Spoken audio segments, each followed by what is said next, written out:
He actually does have a kid. He just Okay, you got a child now? Okay, now I'm going to say this. For me to answer that question without destroying lives, I'm going to say this. If I have a child out there, summon him. Summon him, please. I'm a man that handles his responsibilities. I advise you strongly, seek the advice of counsel, but I advise you strongly to be careful what you talk about on these platforms. It can be used against you. Never give enough. Never give enough. You donated earlier. You look familiar. Yeah. I got and fell in love with some low value females. Can y'all hear me? Yeah. The Pop the Balloon episode was that light. So if you love Latina women, you like different kinds of women, and you want to learn Spanish, I would suggest getting your passport, or you said you already have one, but traveling to these countries. I don't know you, but from man to man, brother, I'm proud of you, dog. The law enforcement, I'm a licensed therapist now. And so I commend you for being steadfast. I would definitely love to do a show with you at some point. If we can get the ex, because we're still waiting on her response. Here and there, but I'm real respectful when having a conversation, because ultimately it's the conversation that matters to me, right? So you could be respectful about asking these questions, but if deep down you're having these thoughts, it'd be a good idea to just let it be known to the person you're interviewing. You got people just making all these random stories and claims about you, and they don't even know you.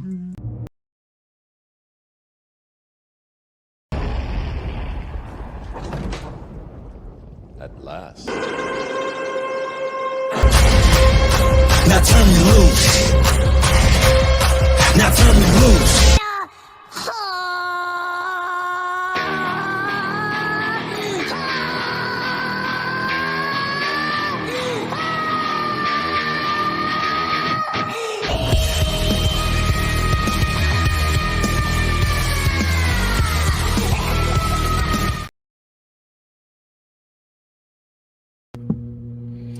Hey, what's going on, everybody? It's just represent for the Gray Pill Podcast. I appreciate everybody for coming on through. If you are new, definitely hit the subscribe button. Definitely hit the all bell notification. We're gonna make this a quick one. Get straight in and out of there. For those that's listening out there in the YouTube universe, shout out to Great Pill Podcast. Go holler at him. Hell yeah. Give him a like and subscribe. Go view his channel, if you will. Courtesy of Classic Lights. For all your Spanish watchers and viewers, Telemundo, Univision, Galavisión. Hola, buenos días, buenas tardes y buenas noches, damas y caballeros. Por favor, suscriben, gusten y por favor compartir este canal de YouTube. Cualquier parte del mundo donde están ahorita, por favor. Familia, amigos o socios de trabajo, lo que sea, por todo el mundo, por favor, suscriben al canal del Grey Pill Podcast, el Pastilla Gris, por favor. Muchas gracias.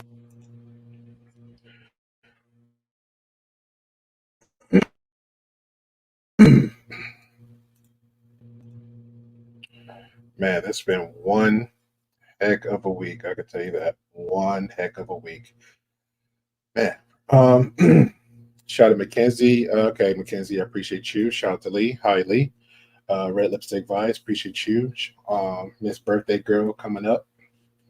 Shout out to Hurricane. Appreciate you, good sir. Dangerously active, like always. The Chester Cat. Yeah, man. Gonna shine some light. Gonna bring some awareness, like always. Eni, appreciate you. Thank you for coming on through. Kind of a good conversation. We're gonna make it into our marker. Then everybody can go home, do whatever they got to do. All right. So, if anybody doesn't remember the turtle guy, whatever he called himself, go by the balloon popping plumber guy / Ninja Turtle / goes by Aaron Sloan. He recently started out on the balloon popping dating show and went viral because of things he said between the engagement between him and multiple women.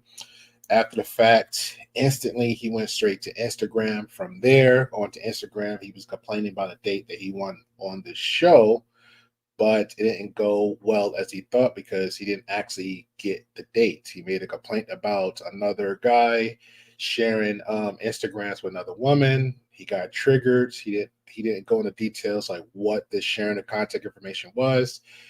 He went on Instagram reels, videos, like constant narcissistic behavior, toxic behaviors, as if like he already claimed the girl.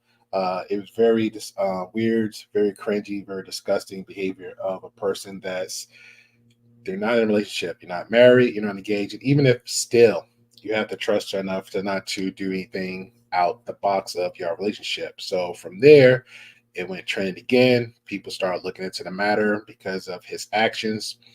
From that part on, he reached out to Kites, per Kites' words, reached out to Kites. And Kites and his wife is a couple dynamic where husband and wife does reactions to the balloon popping show, reactionary base. That's what they say. After that, they interviewed the guy because he reached out to them. They interviewed him. From there, he went viral again. MTR reached out to him around that part, at least before. He decided to go on to MTR's show.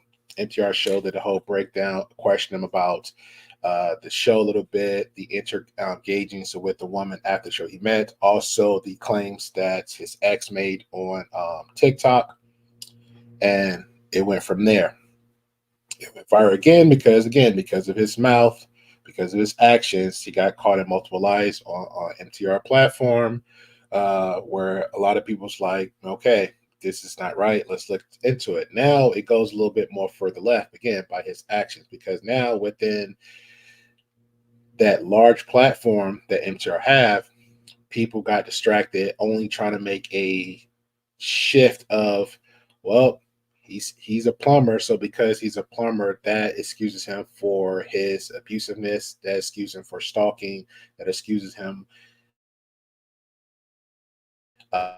from his behavior, that excuses him from not doing what he's supposed to do as an adult. So it doesn't add up. It just doesn't add up. So then you have people's like, well, the women got to hold themselves accountable too. Here's the problem with that. Yes, they chose him, and at the same time, he chose them, and he preyed on them. Huge difference. Okay? There's a huge difference. If you're preying, stalking on somebody, and this is what a lot of quote-unquote spaces in YouTube says a lot, this is pretty much what it is. Because a lot of people say in those spaces like, oh, men are hunters and gatherers. For me, that's a red flag when you say that out loud out your mouth. Men are hunters and gatherers. To me, that's a code word for your prey. You're preying on women, and you're going to make them victims. That's what I see. All right. So shout out to Queen of Accountability. She go by Celeb D Podcast. She was helping MTR gather some information. I guess I'm going to say more information, because the stuff that we have here, even when she was on this platform, she had a conversation, she shared everything with us, even the ladies that was in the chat. That was more than enough, because my thing is, like, I have a sister, I have aunts, I have a mother, I have a had a grandma, may she rest in peace. If anybody would have done stuff like that, or just the conversation, if they would have had that about a guy, instantly, like, I even have female friends, one passed away not too long ago, where I'm openly like sharing this is not right, here's a red flag here, here's a red flag there. Like, so I don't understand, like, a lot of men who support somebody like this, like, just the bare necessity of just hearing something come out somebody's mouth, like he has so many tales about him. It's crazy. So many tales about him. And yet people still going out of hand and fist, giving out their money, throwing stuff out to this guy, which is just ridiculous. But I think also the problem is with that too, because of social media, people want that, oh, he's trending. They want to just pull him on, knowing he's a mental case, knowing he's an abuser, knowing he's a stalker, knowing he's got a consistent record a mile long. And a lot of it's active. Like, he's literally running from the cops. He got warrants out for him. He has a active child. Child support, the courts might be getting for that too. But the baby mother, because of the way he physically and mentally abused her, she just don't want to have nothing to do with him. Like, she don't even want to see him. She don't even want him around them. She don't even want him in the same state, let alone the same planet. So this is odd. Shout out to Ashley. Ashley says I have a work call in a few minutes, but I will stop by afterwards. All right.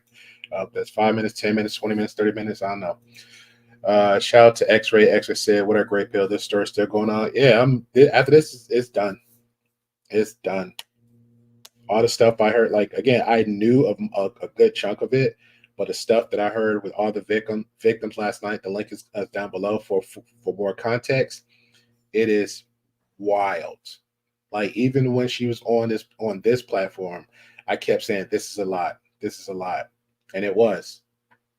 It was. So again, when a lot of people talk about how logical men are, guess what? Women has intuition. So when women intuitions speak up or bring up something, just take the time out. Like, you know what? Let me just hear them out just for a second. Like, you don't have to believe them. Just hear them out for a second. Just hear them out and question both sides. Because that's the first thing I said. Like, somebody's lying. I didn't say who. Somebody's lying. So we're going to get straight to it. Y'all can hear and listen for yourselves, and we'll take it from there. So appreciate everybody for coming out there again. Appreciate you. Appreciate you. Appreciate you.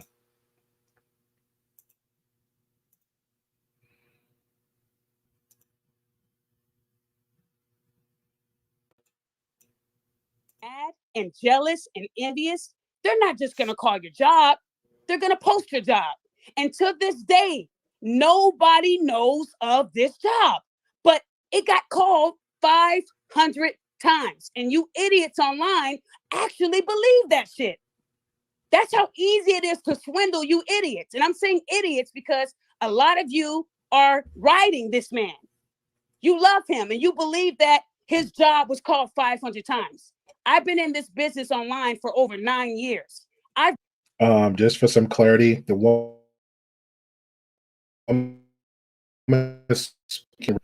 Celebrity D podcast, that's her channel. Definitely check her out.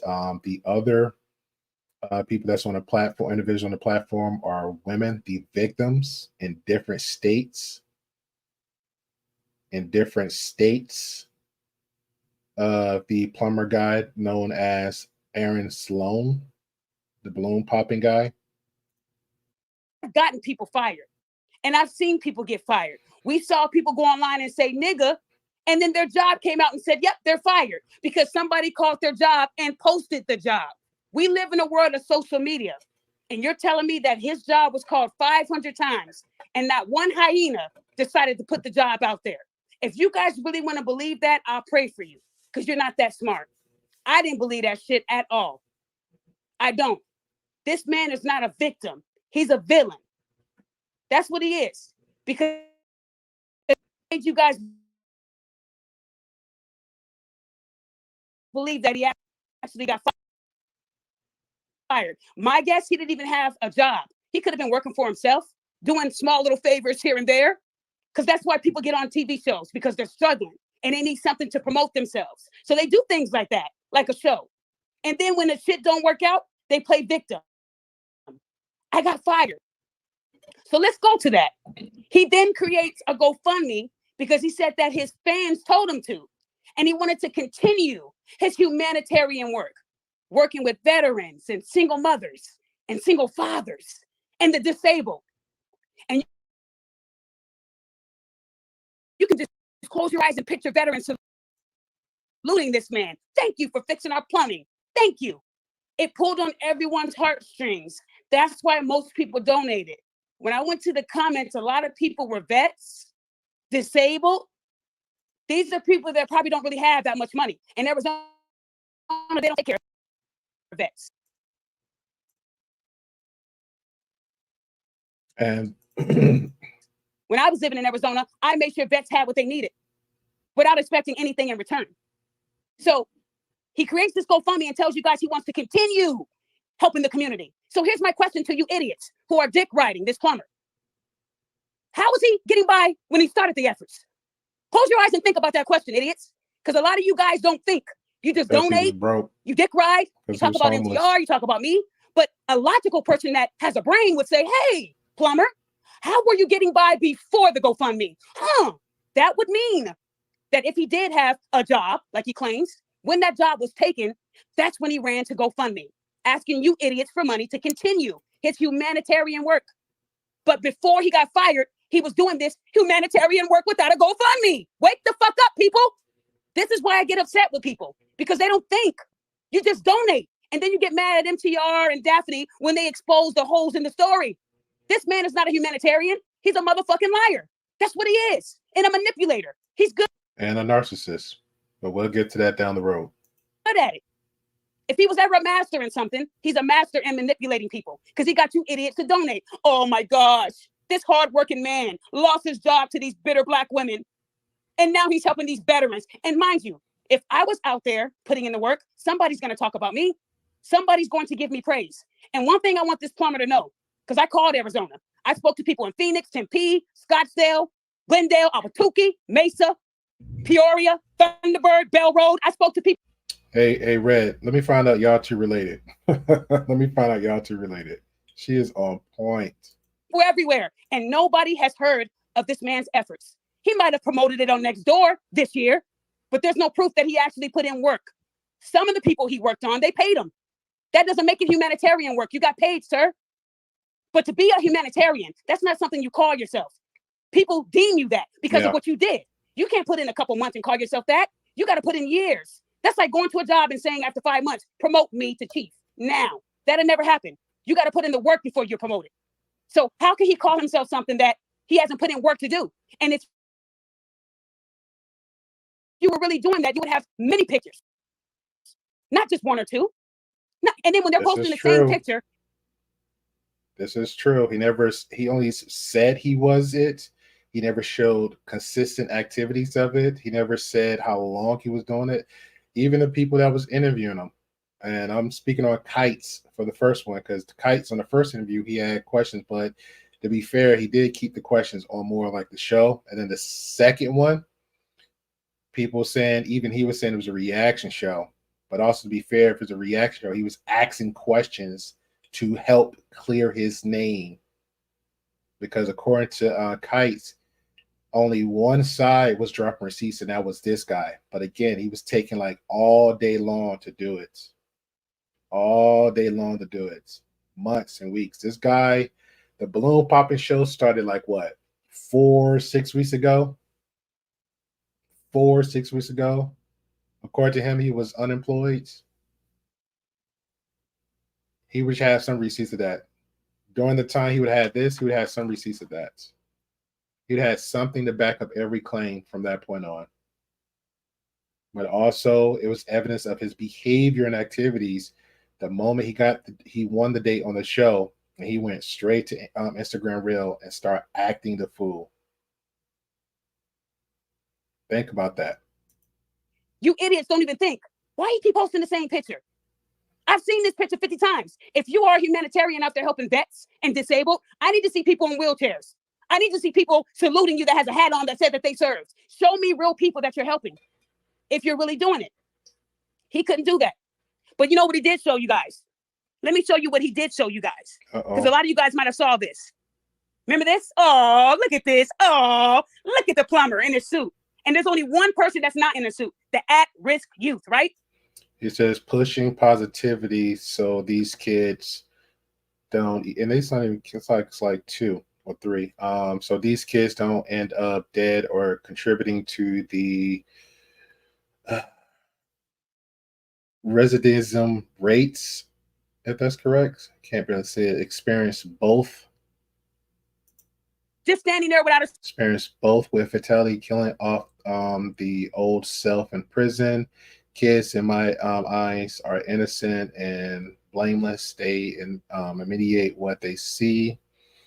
We have to be better examples. I was nominated to speak to. I'll see. This is where I'm talking about the verbiage, right? Listen to the words. I was nominated to speak to at-risk youth and brought some of these young men to tears with my stories and showing them my gun wounds, which he got in prison.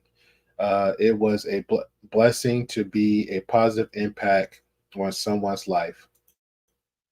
He's out here helping these at-risk kids, but he ain't teaching them how to dress, clearly. This photo looks like he just jumped into one just to look like a humanitarian. Yeah, that was him. And there's another at-risk youth that he helped get a sports car. Do y'all really believe that he helped this kid get a sports car? No. But let me tell you what I saw. That looks like the kid that was with him in the suit. Nobody caught that either, huh? Well, let me show you what I mean by that. Huh, that looks like the same kid. Tall. Yeah, there's a kid on the left. That's him on the second. Third, somebody else. I guess another adult. And then that's the kid right here. That's the same kid in the picture, so she's 100% right. Oh, light, crazy hair on top, lanky.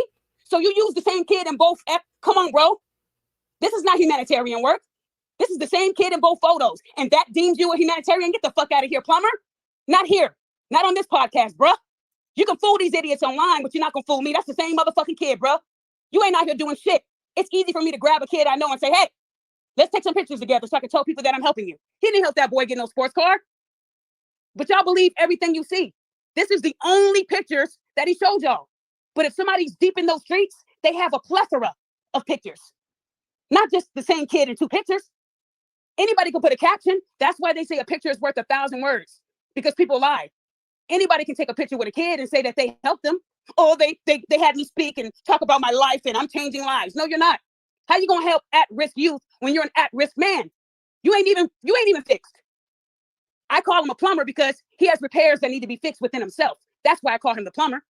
This man is very, very disturbed. But you guys believe that he's really out here changing lives because he showed you two pictures? That's enough?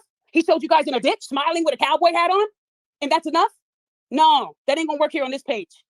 It isn't. It isn't gonna work. But let me go deeper, because a lot of these YouTube pages said that I ain't gonna have shit. All I'm gonna do is recycle the same shit. They don't call me the queen of accountability for nothing. I actually dig, and I do my research. I'm not perfect. And when it comes to the license, if I can't verify it, you ain't got it until I can verify it. But you'll notice that when I posted his unedited license, he posted the edited version. He covered up the City of Phoenix logo and he covered up his license number. But nobody caught that either, right? They said I actually copied him and took the picture from him. So explain to me how I took his picture when they were both in different settings and he put shit over his. Mine was unedited. But you guys don't use your brain. You just want to tear me down because I'm going at a black man. And that's what bothers me. Any black men that only follow me just for me to expose black women, you're following the wrong page. Everybody gonna get the smoke on this page. Y'all not gonna tell me to go for Rhoda, but let Aaron breathe. The amount of men that's been in my inbox telling me to stall him out, this ain't Friday. Wow. A lot of people was in her inbox telling her to stall him out for what? Well, you actually got real victims out here. You have real victims. This is not no weird little YouTube tiff and tat. Let me attack Fresh and Fit. Let me attack Pearly Things. It's not nothing like that. These are real victims. Real victims. And everybody trying to get that little weird little clout. This is the celebrity podcast. And I'm not stalling him out. Because when it comes to deceiving people, I got a problem with that. But let me show y'all something else. This is something that no page did. This is why they call me the queen of accountability. Y'all gonna put some respect on my motherfucking name. Yeah. And you're gonna put some respect on MTR's name. So let me show y'all something else. Y'all remember this? He posted this screenshot. He said when he was using this is when he got all them cash apps from on MTR platform and he was making it rain. I'm livid because here they are at 11.11 girls trying to paint a false narrative alleging I was pushing women. I might say he's pushing women after everything I've been going through lately. I don't want that lie being put out there.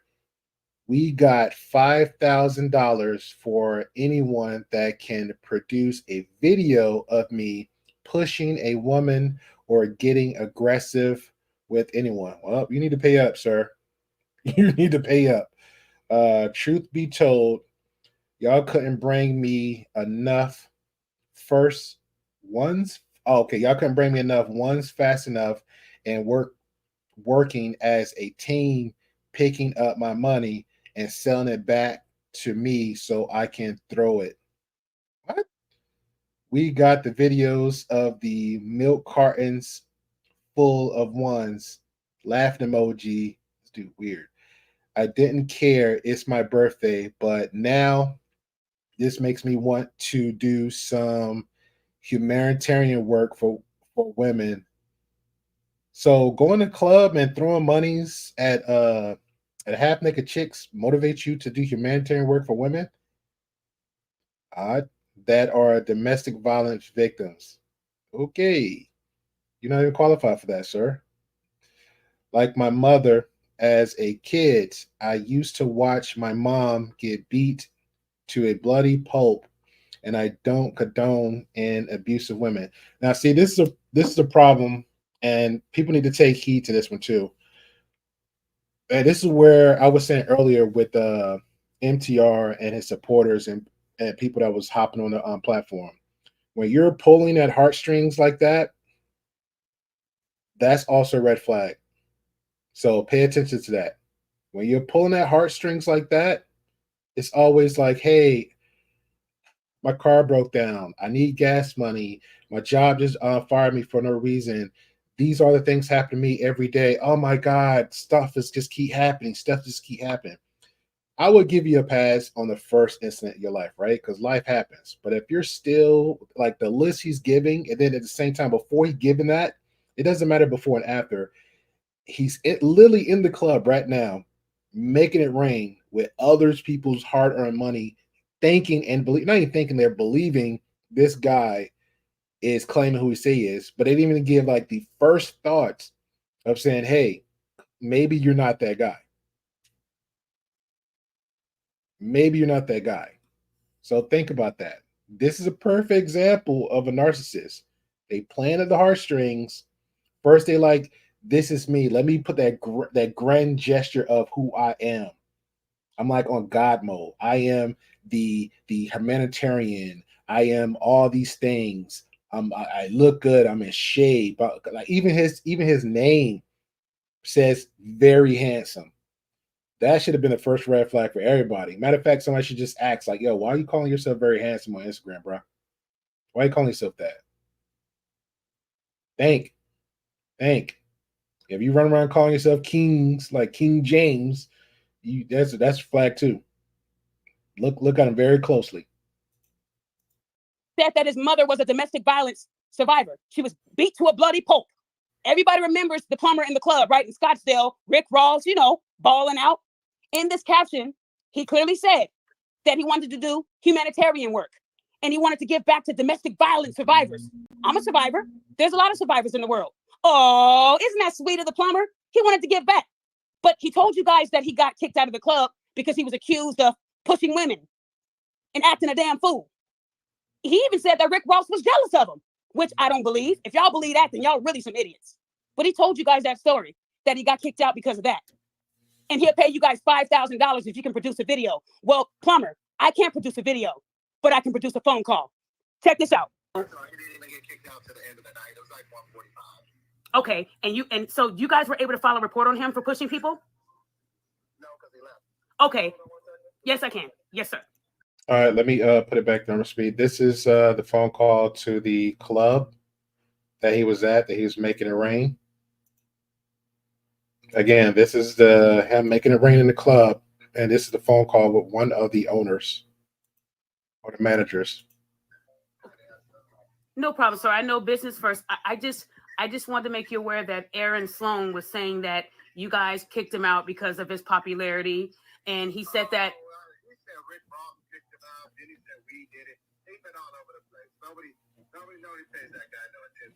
Have you seen him there before? No, he's never been in the club before. Okay, so the woman that said that he shoved her, he did shove her, and that's what got him kicked out, not him having money in the club. No. So there's two things. He took off his shirt, which is a direct violation. The first one, the guy said the first reason was he took off his shirt because that was the first violation. Right.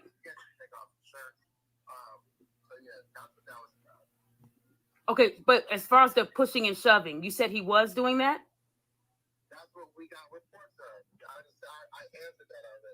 And the second one is reports of in the club of him pushing and shoving another woman.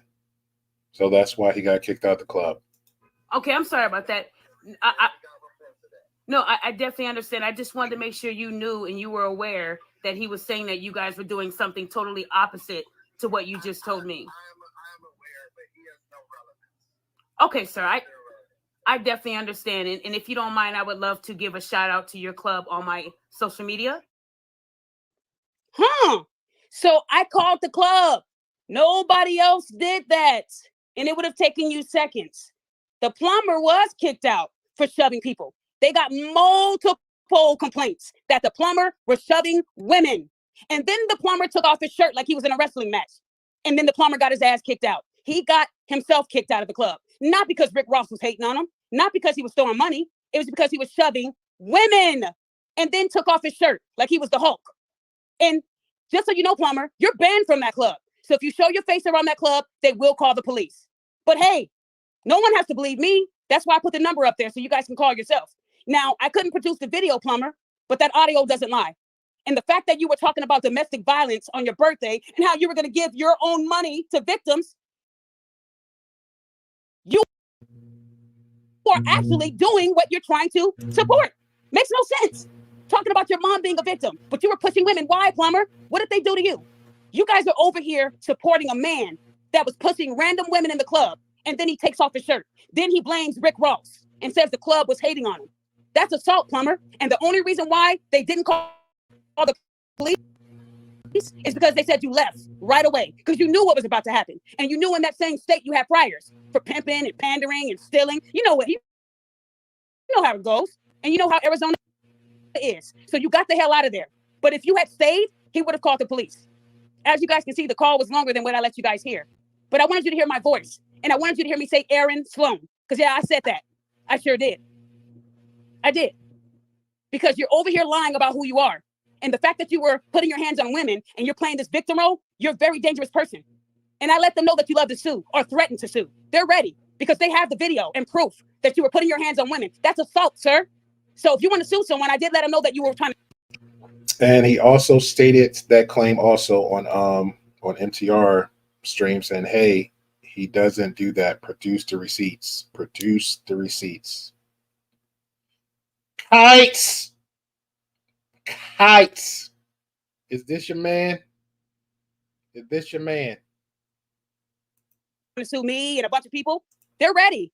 They have the proof. So if you guys don't want to believe me, that's fine, but you are more than welcome to call. But I'm not done yet. I want to show you guys something else that really, really bothered me.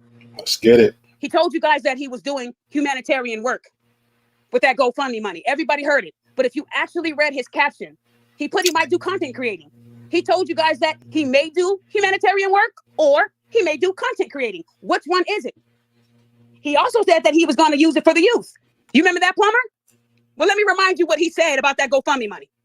But God bless y'all. It's a GoFundMe in my bio. The only reason why I'm putting a GoFundMe in my bio is because somebody in the comments stated that they would like to help. If you would like to help, you're not only helping me, but you're helping children as well.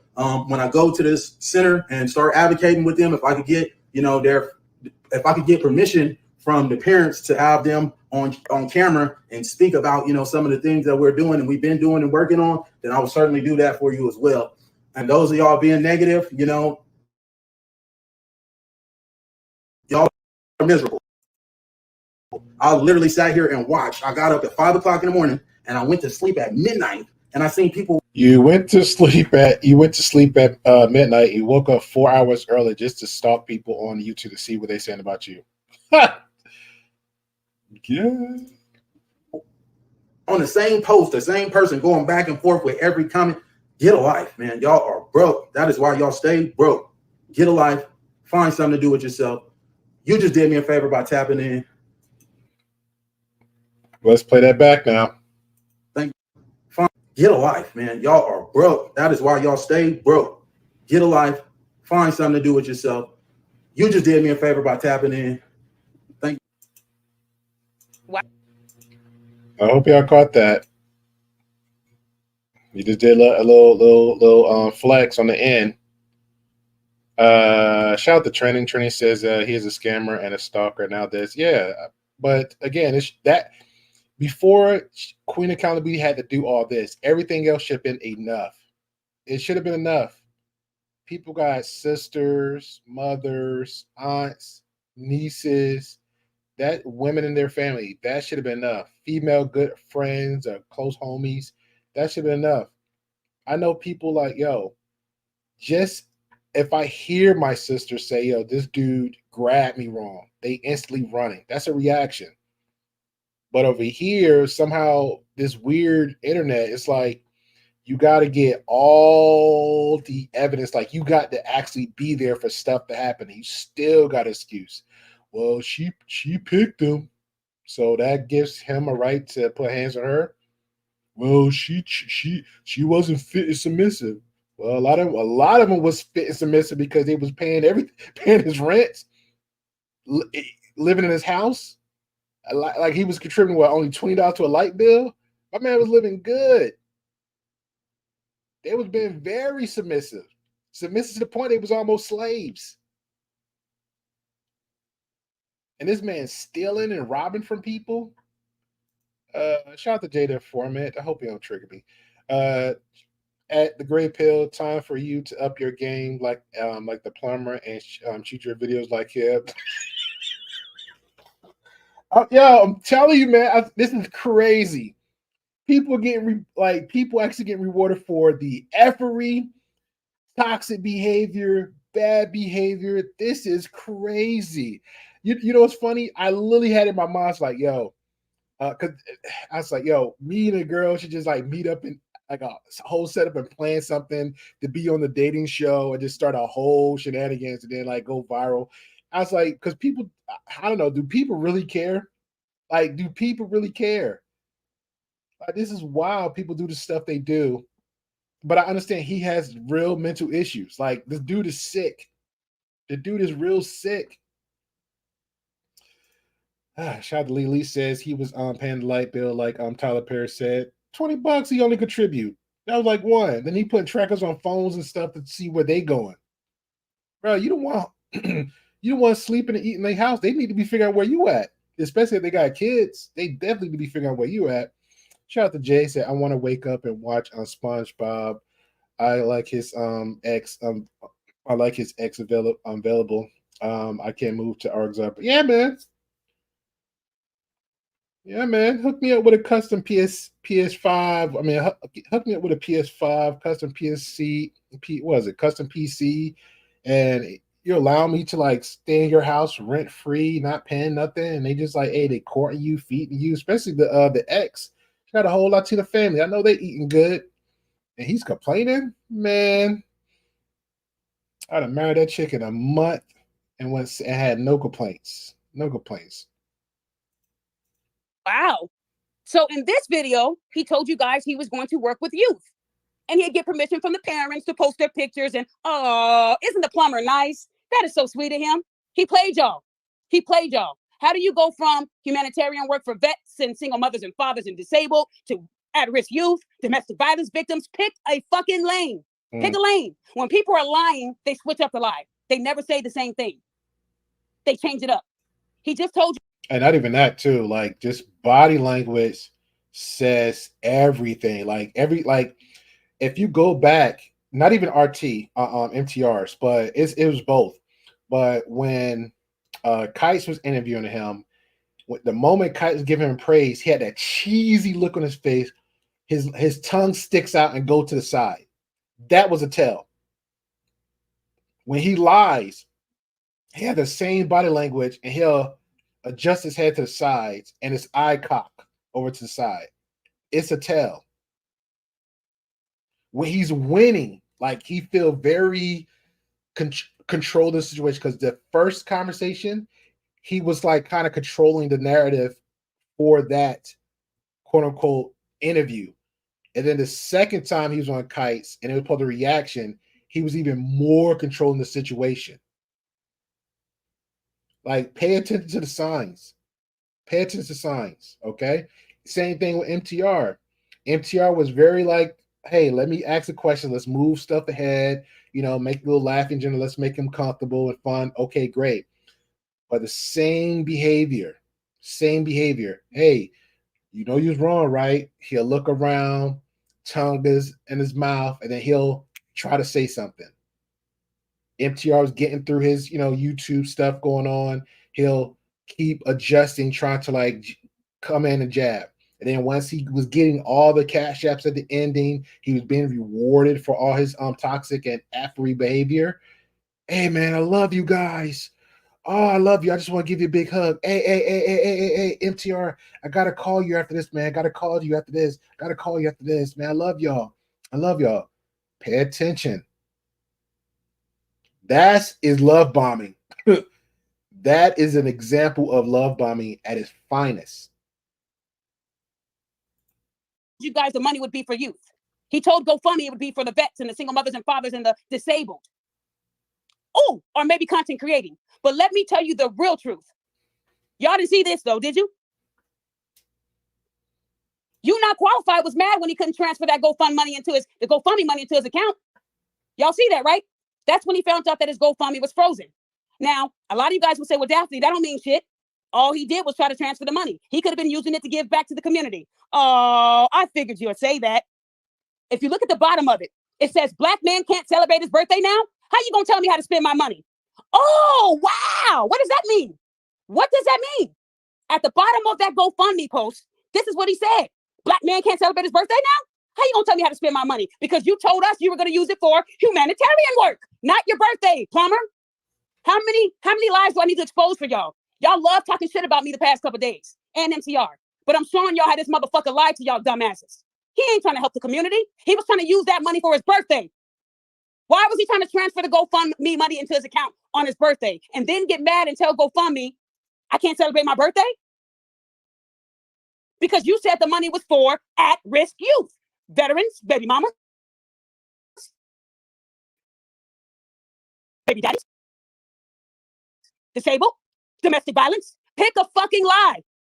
This is why I'm mad, guys. This ain't got shit to do with the balloon shit. It has everything to do with deceiving people and lying. Let me show y'all that again, because I know some of y'all don't got your glasses on. This is the post that he made. You Not Qualified said he's mad.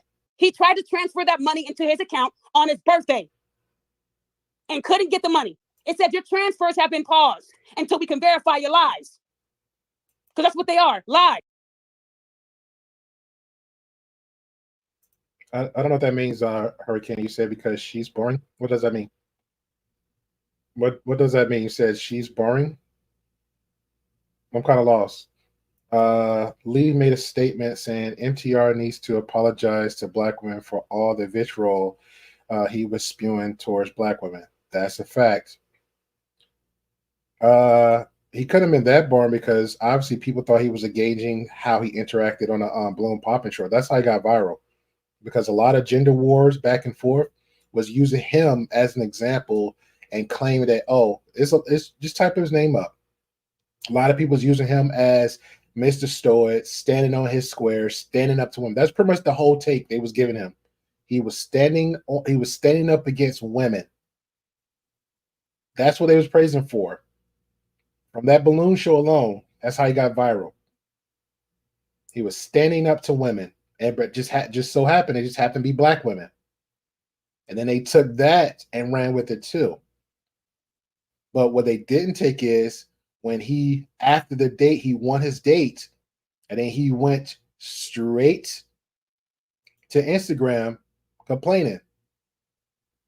Now, I'm not going to throw certain people in the bus, but when Triology exposed somebody like, hey, this consistent behavior they was doing, okay? He went run around to tagging the woman, posting booklet pages of scriptures and all that stuff. Exactly, Jay. He was standing on business. Unfortunately, the business was a lie. It was a foreclosure, Jay. It was a foreclosure. He got repossessed real quick. But in his head, he think he's winning. That's what a sickness is right there. He think he winning. Yeah, Red, that was all the topics. Soon as that man was saying what he was saying to these women, they took it and ran with it. He's standing up to women. That was a whole narrative. And then he says, black men can't celebrate his birthday now? How you gonna tell me how to spend my money? Because you told the world it was for your humanitarian work, not your birthday, not to throw money. How many lies, guys, are y'all gonna accept before you actually see that I'm not out here to hurt people? This man is a fucking liar. That GoFundMe money was for his birthday. But you guys really think he was gonna give it to domestic violence victims that night when he was too busy pushing them? I just exposed 3 of his lies, but y'all still gonna say that I made it up. You're gonna say that I forged that little screenshot y'all saw, right? Let me show you another thing that really makes me mad. When somebody tells you that they are good at something, but they're using someone else's work. Shout out to I am Courtney Michelle. Because we looked at this and said, let's do a deeper dive. You say that you're good at plumbing, but you're stealing other people's work. And you got the Justice League out here. Yeah. She said, shout out to Courtney Michelle. We both did a deep dive. You got the Justice League out here. First it was Yanni. Now it's Queen Accountability. Now you got Courtney Michelle out here. You got the whole Justice League coming on through. That's crazy. And you know, this is exactly what I'm talking about.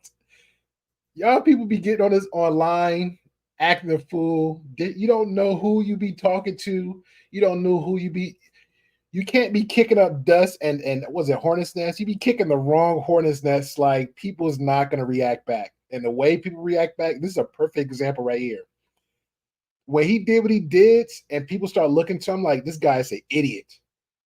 He got a track record on the illegal from a mile long, 2009 up to 2023, and they're gonna get more because there's a recent one in 2024, even more recent. You can't be playing with people, man. You literally be playing in people's faces like you don't know them. You don't know these people.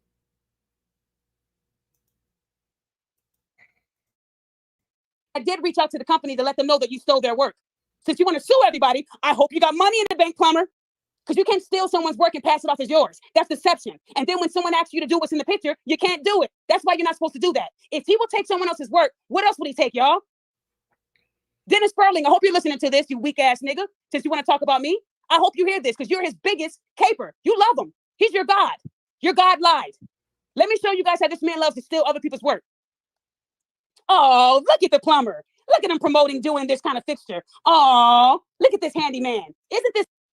Aaron Sloan, the balloon popping guy, says on his Instagram, licensed journeyman plumber trying to acquire my master plumber license will install and repair / clear drains for less than you can imagine. It's nice. That looks like a good job too, guys. I mean, I'm not a plumber, but that looks like he did a good job. That looks good. Good job, plumber. Oh, that looks just wait, hold on. Something ain't right.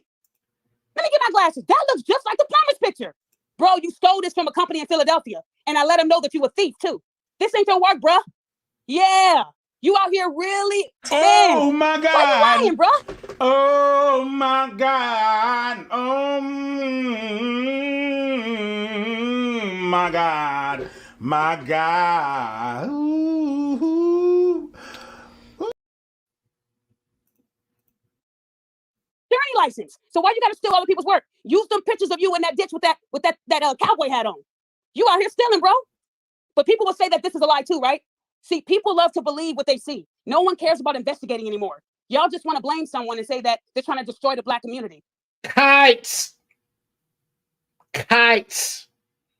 Is this your man? Is this your man? Because you had a lot of excuses on Duke the Dawn. Kites. You had a lot of excuses on Duke the Dawn, man. You had a lot of excuses. That might be a segment. Why men defend fakes and frauds. That might be a conversation. This might be a conversation. I don't know. I don't know, man.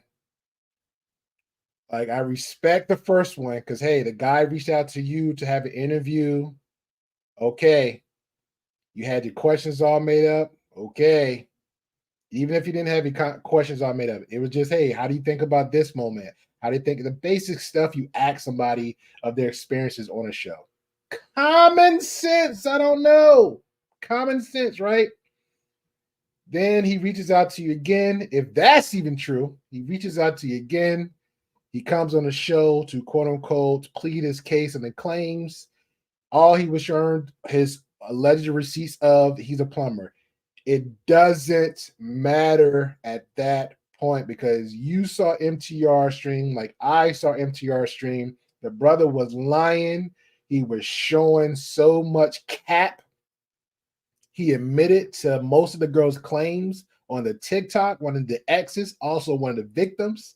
Come on, man. Come on, man.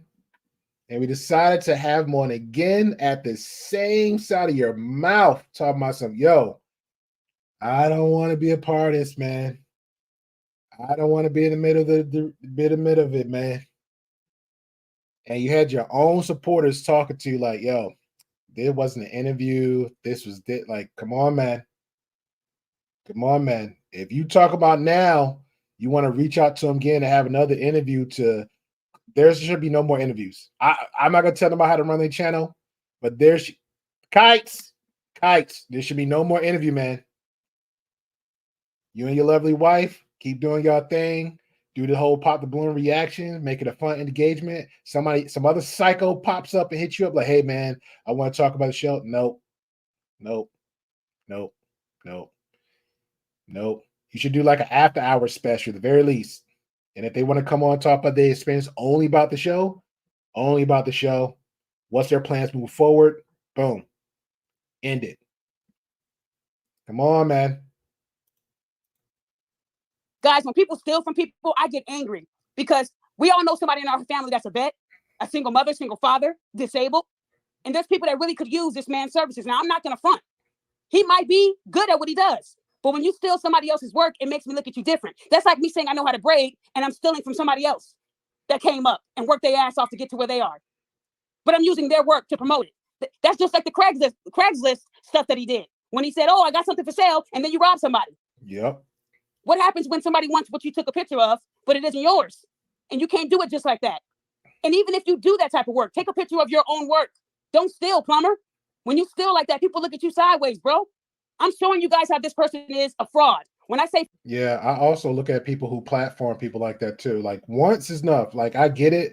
I'm not gonna knock anybody like you want to have people on, but like if you have to know who these people are. And I'm gonna give an example. Pearly Things, right? For one, when Pearly Things brought on Nick Fuentes, I've seen him around before, but I personally didn't know who he is. But it's like, let me look. Basic homework. He's a well-known white supremacist. He was on other platforms. Pearly saw that because why? Because Pearly was on that show too. And Pearly also admitted that, hey, I looked him up. So she knew of him, but she still had him on. Okay, great. Let's give her a pass. She had him on the show, but she didn't ask questions. She didn't push him. She don't have to push him hard, but she didn't push at all. She laughed with him. She engaged with it. She even agreed to a lot of stuff that he was saying, which very toxic. And then she run around wondering why everybody's coming at her. Think about that. If you know you don't have that skill level of interviewing or having conversations, stay in your lane. But if you want to do it, schedule it properly, look in ways to have the right conversations, the right questions, and run down there. Heck, even get your chat. If you're going live, get your chat engaged with it too. So they have questions. You might have a mod or a second person behind, like your lovely wife, kites, and pin every question they might have. And then after you're done with your questions, and if they have questions, you can bring it up to the forefront and see if they feel comfortable answering them. And then leave it from there. Think about it. fraud. I have receipts. He's a thief. And that person wasn't too happy when they saw their work on his ad. But you want to sue somebody, right? Sue yourself. But y'all still don't like me. I get that. Y'all mad that I exposed your God. I come with receipts. So how dare any of you guys ever question me and my work? I work very hard to come to the conclusion that people lie. And I will never believe anybody's story until I get more information. I took my time with this one, you guys, because I don't like when people lie. It really, really hurts my feelings when people in our community feel like this is the way to make it. This plumber has many talents. He takes care of his health. He's in good shape. You could be a fitness instructor. You could have took that you're not qualified and went global with it. But instead, you wanted to deceive people. It's sad when y'all have such God-given talents, but you use the ones that the devil thinks that you have. The scamming, the fraud, the lying. Guys, if he'll lie about all this stuff, what else would he lie about? Exactly. I mean, is he going to give me $5,000 for exposing him for lying? No, because he wanted the video, right? Audio won't work. But you guys are welcome to call that club. They don't want him back. He's never welcome back. And that's what happens when you act a damn fool. I also want to let you know, Plumber, you still owe $5,000 in Oklahoma. Why are you stalling? You got all this money. You could pull $100,000 out the bank, but you ain't paid your dues. Is that why you're avoiding going to Oklahoma? Or are you avoiding your obligations? Y'all are also supporting a man that doesn't even want to accept that he's a father. How y'all going to sit here and cape for a man that said he may have a kid? If I have a kid, summons me, and I will play that too. I need you guys to understand that people lie in this world to trick y'all. Any man that won't even claim his own kid, but would do all this work with at-risk youth, you got some youth in Oklahoma that need you, sir. There's some youth in Oklahoma that can use your love and guidance. Yeah, it's a lot of youth going on in Oklahoma. I got friends in Oklahoma. There's a lot going on in Oklahoma. He could put in some great work in Oklahoma. Trust and believe. There's a lot going on in Oklahoma. Go home back. Go on back home. But you're too busy trying to be a player and trying to be all on the cameras with your pecs out, shaking your ass. When are you going to actually be a father? That's what I want to know. You know you got a kid, bro. Stop fucking around. If I get summons, well, if you give your address, she'll summons you. They've been trying to summons you for years. But you know how to avoid that, right? But you got a job. Get the fuck out of here. So, guys, I want you guys to know that I didn't just come by myself. One thing that I noticed that a lot of pages were not doing, they were only interviewing the plumber. Did you guys know that the plumber has victims all over the world? I have a few that are going to be on right now. And those victims are in 3 different states. I want to remind you, they didn't know each other until the plumber went viral. And then they had to be reminded of the trauma. It's true. And then he wants to sue people, but he's been on all these YouTube shows badgering and slandering the people that he's calling his exes. You can talk about other people and their sexual orientation, but when they say something back, you're suing. Stop saying you're going to sue people, bro. If you can't pay your debts in Oklahoma, if you can't pay your debts in Nevada, in California, in El Paso, then how the fuck you going to sit here and sue? It costs money to sue, and you don't have it, plumber. That's why you were itching to get that GoFundMe money, because the money was running out.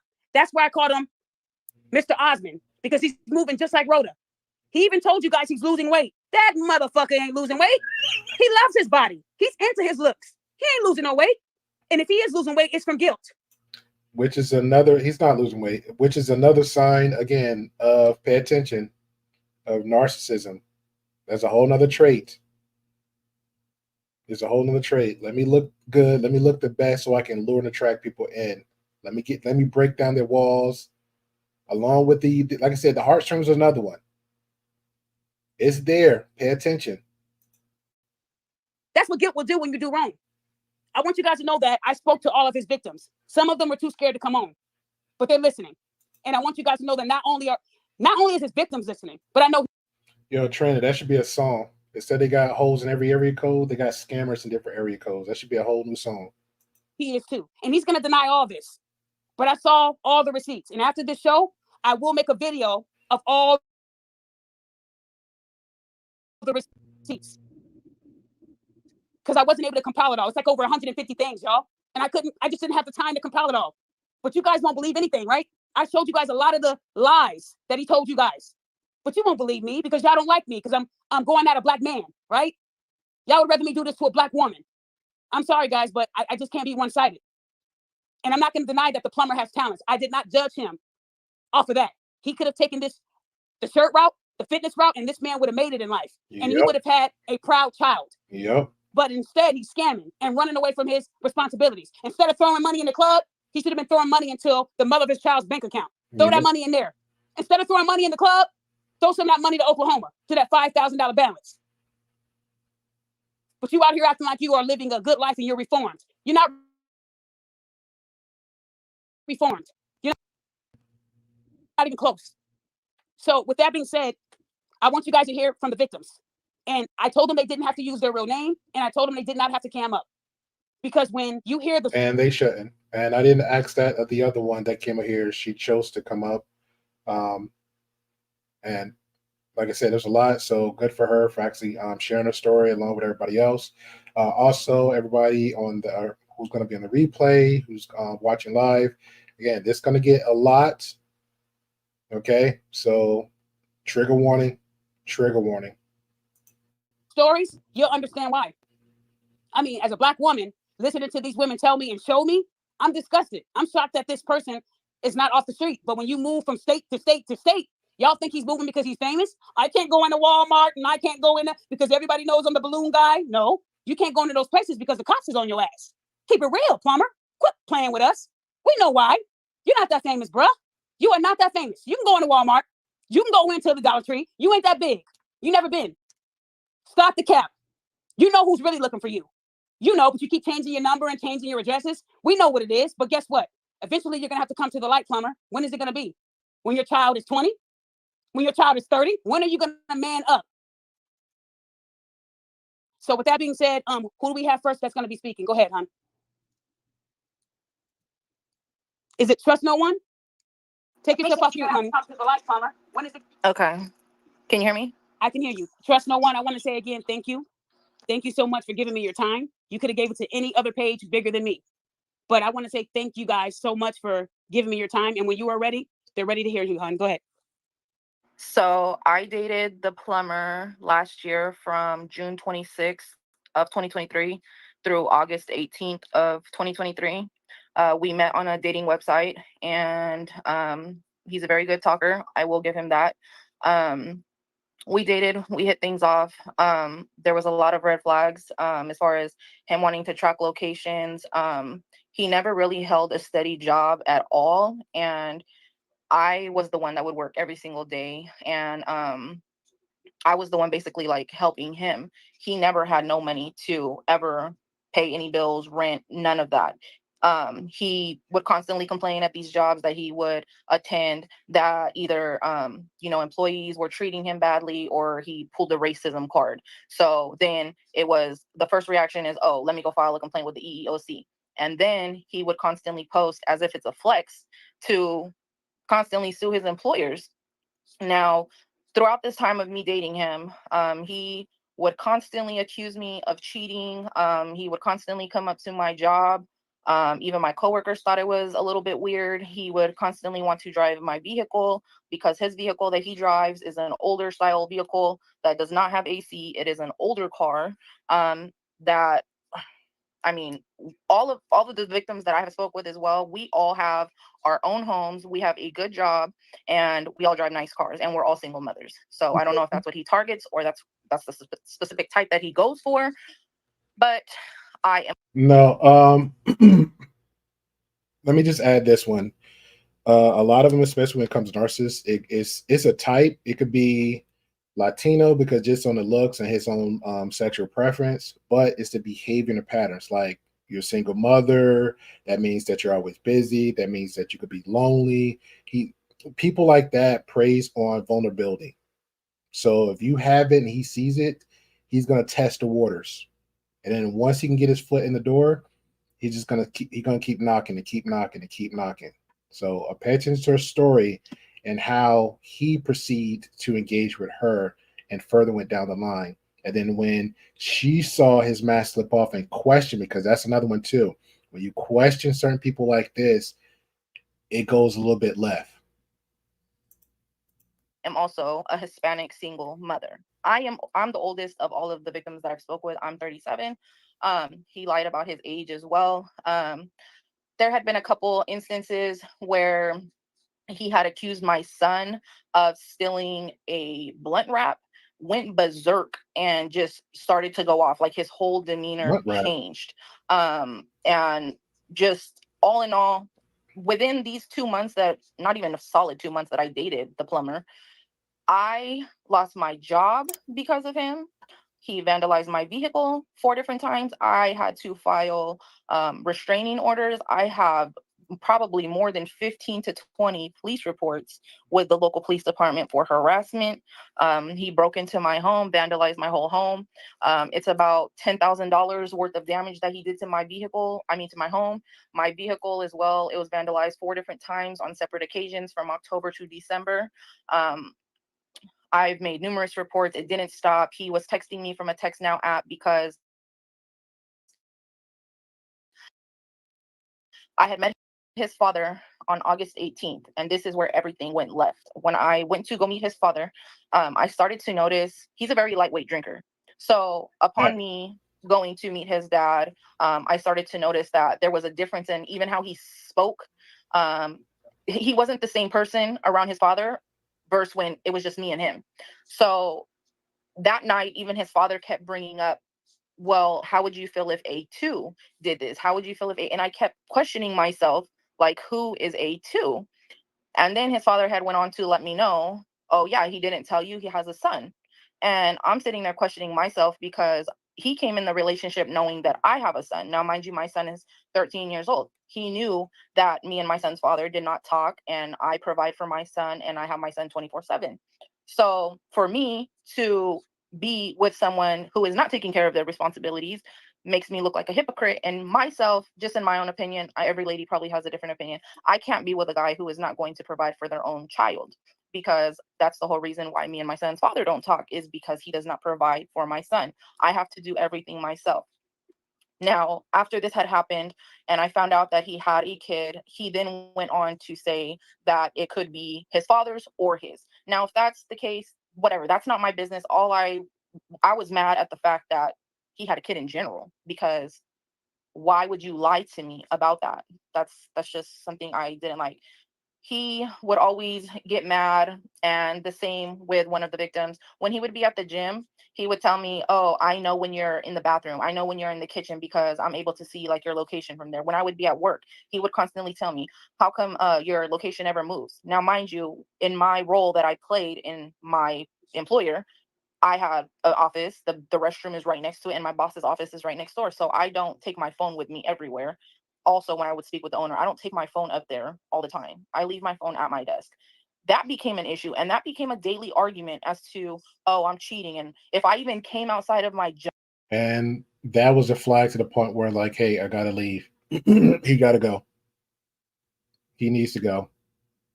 Like, he wasn't contributing to the point, like, and no respect to her, but just for observation, if they wasn't contributing like that and they chose to come in and not contribute to anything, because according to her, he was living in her house rent free, everything was free, not really contribute to anything, arguing with I don't know which event happened first, but arguing with my son over a $1 blunt wrapper.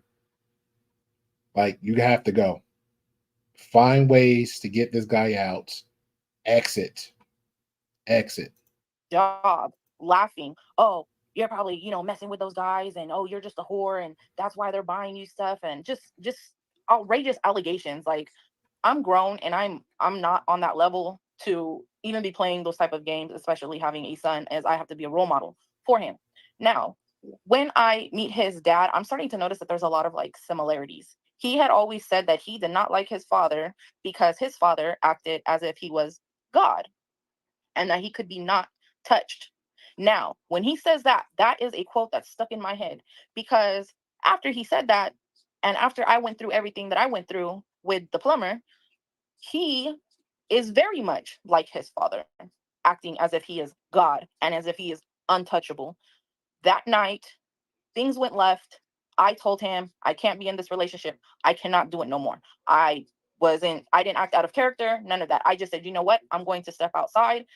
I told the plumber, hey, if you want to come outside, I'm leaving. That's it. Waited outside in my car for about 5-10 minutes. I'm texting him, calling. He's not answering. So at this point, I'm in a location where I don't know the area at all. It's one-way streets. I don't know where I'm at. So at this point, I'm just like, you know what? I'm going home. As I'm going to go home, I get lost. And he's calling me and he's like, why would you leave me? And then his dad is in the background telling the plumber, oh, she's real disrespectful. She's going to pay for that. And I'm just like sitting there like, why do you even let anybody in our business? Because I'm the type of female that I don't allow. And that was another reason to just like, you're over there with your dad, stay with him, have my locks changed, don't come back to the house. You're no longer welcome here. I'm gonna have all your stuff packed and they're gonna be in a box waiting for you outside, and I'm calling the cops. Period. That was another out. He's not contributing anything. He disrespecting you. He disrespecting your job. He disrespecting your child. That's an out. There's no real attachments with this guy. None. That's an out. My family to get in our personal relationship. I don't allow others to, get into that. That's my relationship, and nobody else is going to hear about it besides myself and my significant other. Now, when I go to leave, he's still tracking my location, and mind you, I'm not even 2 minutes from where we were originally at. I get lost. My GPS is telling me like make a turn, and then by the time I get to the next like street I can turn on, it's a one-way, so I have to go up one more and come up, make a U-turn. He's tracking me. He's like, you better get your ass over here. You better not have left me at my dad's, and that's fucked up, this and this and that. So I'm coming down this street because, like I said, I'm lost. I don't know the area. I wasn't even gone 6 minutes. 6 minutes. And I'm coming up this street and he's literally on the corner. That's how you can tell he's tracking your location. Her story reminds me. Her story reminds me of a good friend of mine. She passed away to a guy being very violent. I don't know this woman very well, but I'm gonna say this for my friend. She was like the nicest person that literally would give the shirt off her back, to the point where I would just literally call her gullible. I would call her gullible because I'm like, any person comes out, even when she loves to do like karaoke. So she had like these days she'll go in karaoke, and people just like have a good time, and it'd be a quote unquote vibe. And she'd be like, oh, that's my friend. I'm like, this is not your friend. Like, you're having a good time with strangers, with random people. People come to bars consistent because they either have their own woes, their own issues, or they just come just to escape from them and go back home. These people are not your friends. And she already got out of one abusive relationship. Luckily, the guy didn't put hands on her, but he cheated on her. She found out about that. She decided to stay in the house with him, but be in a separate bedroom. They had arrangements for like 3 months or 4 months for her to save money, so she can get her own place. Which was, I had a conversation about that too. Like, this is not it. If you're actively working, you have both 2 jobs. She had 2 vehicles. She had actually a community around her. She actually had real good friends and a father. She could just bunk up with them for a month, find a place like less than a month, because she had money saved up. She was getting like a good stable income from both 2 jobs, and one of them she'd been there for like 20-something years. I'm like, this is crazy. But she chose to stay there and suffer. She chose to stay there and suffer. She got out, got her own place. The guy tried again, putting lights in his name and stuff like that. Some weird story. He finally got out her out her life completely, but she still had that.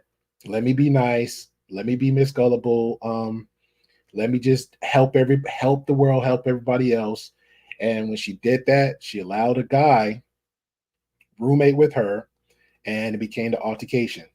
And this is where it's going to come down to her, because she sounded like my friend. It became an altercation with my friend, to the point where the guy asked to use her car to go get his girl or meet up with his girlfriend. My friend said no, and it became a physical altercation. He beat on her, laid hands on her to the point, and then deleted her and shoved her in the closet and left her there, took the keys, went to go get and pick up and hang out with the girlfriend. And then when the neighbors found out about it, the neighbors called the authorities. The neighbors came in, they found everything along with the authorities, and that's where she laid and stayed. It's literally on the news. It's on the news. And when I found out about it, I was ticked off because I'm like, first I was upset with her because I'm like, why would you do this when me knowing you for like over 10 years, every time something comes up, I'm warning you, I'm giving you a heads up about a certain type of people. Like even the ex-boyfriend, just hearing him talk for 5 minutes, I was like, yo, that's a fuck boy. I already pegged him right there. And that was my personal issue with MTR because he said something, MTR said something that it low-key triggered me. He said how much time you need to talk to somebody to get some deep dive to help people to heal and blah blah. Bro, it doesn't take that much time. You can see a person how they act, you can see a person how they behave. You can just know. Some people like he's not it, she's not it. That's problematic. That's problematic. And this is, I don't, and I understand Miss kind of be like, hey, people's coming at me in MTR, not coming at me personally, not coming at after MTR the way that other people may be coming at the MTR. I'm in awe, not really in awe because I've been watching MTR for a long time. I'm disappointed in MTR because he preaches very consistently all the time about awareness to other men about other women, but he doesn't preach the awareness to women about other men's behavior, toxic men behaviors. These type of men, he doesn't do that. He selectively pick out trending topics, which is fine, but he only pick out more women than men because he admitted it on, which he didn't have to. He admitted it on Duke the Dawn.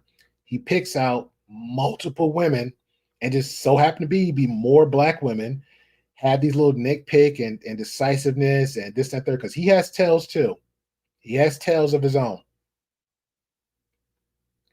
But he liked to be so stoic and be so, this is me the way I talk, so artsy and so articulate with the words, and so he likes to do that, which is fine again. But when you having conversations about something, especially when he had that man on, which he should never had that man on, because he opened up a whole nother can of worms.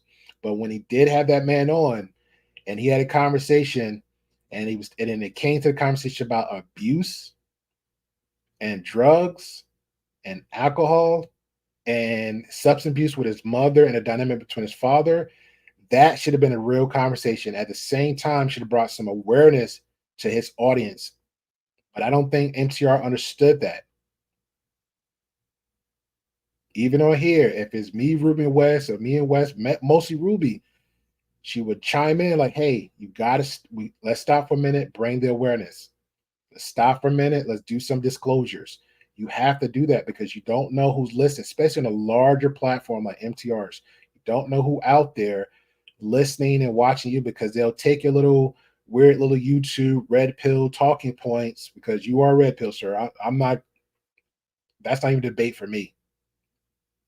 You'll take these little nuance and whatever conversations and these trigger words and stuff you say and how you phrase it and how you mold it and have the conversation, and it becomes a narrative unless you are unaware of it or not. It becomes a narrative and people listen into this and they'll take it. Like I literally have people in my inbox and Facebook like, well, what about this? No. It doesn't matter. At the point of abuse, at the point when that man lied multiple times, that Lily corroborated her claims, all bets was off.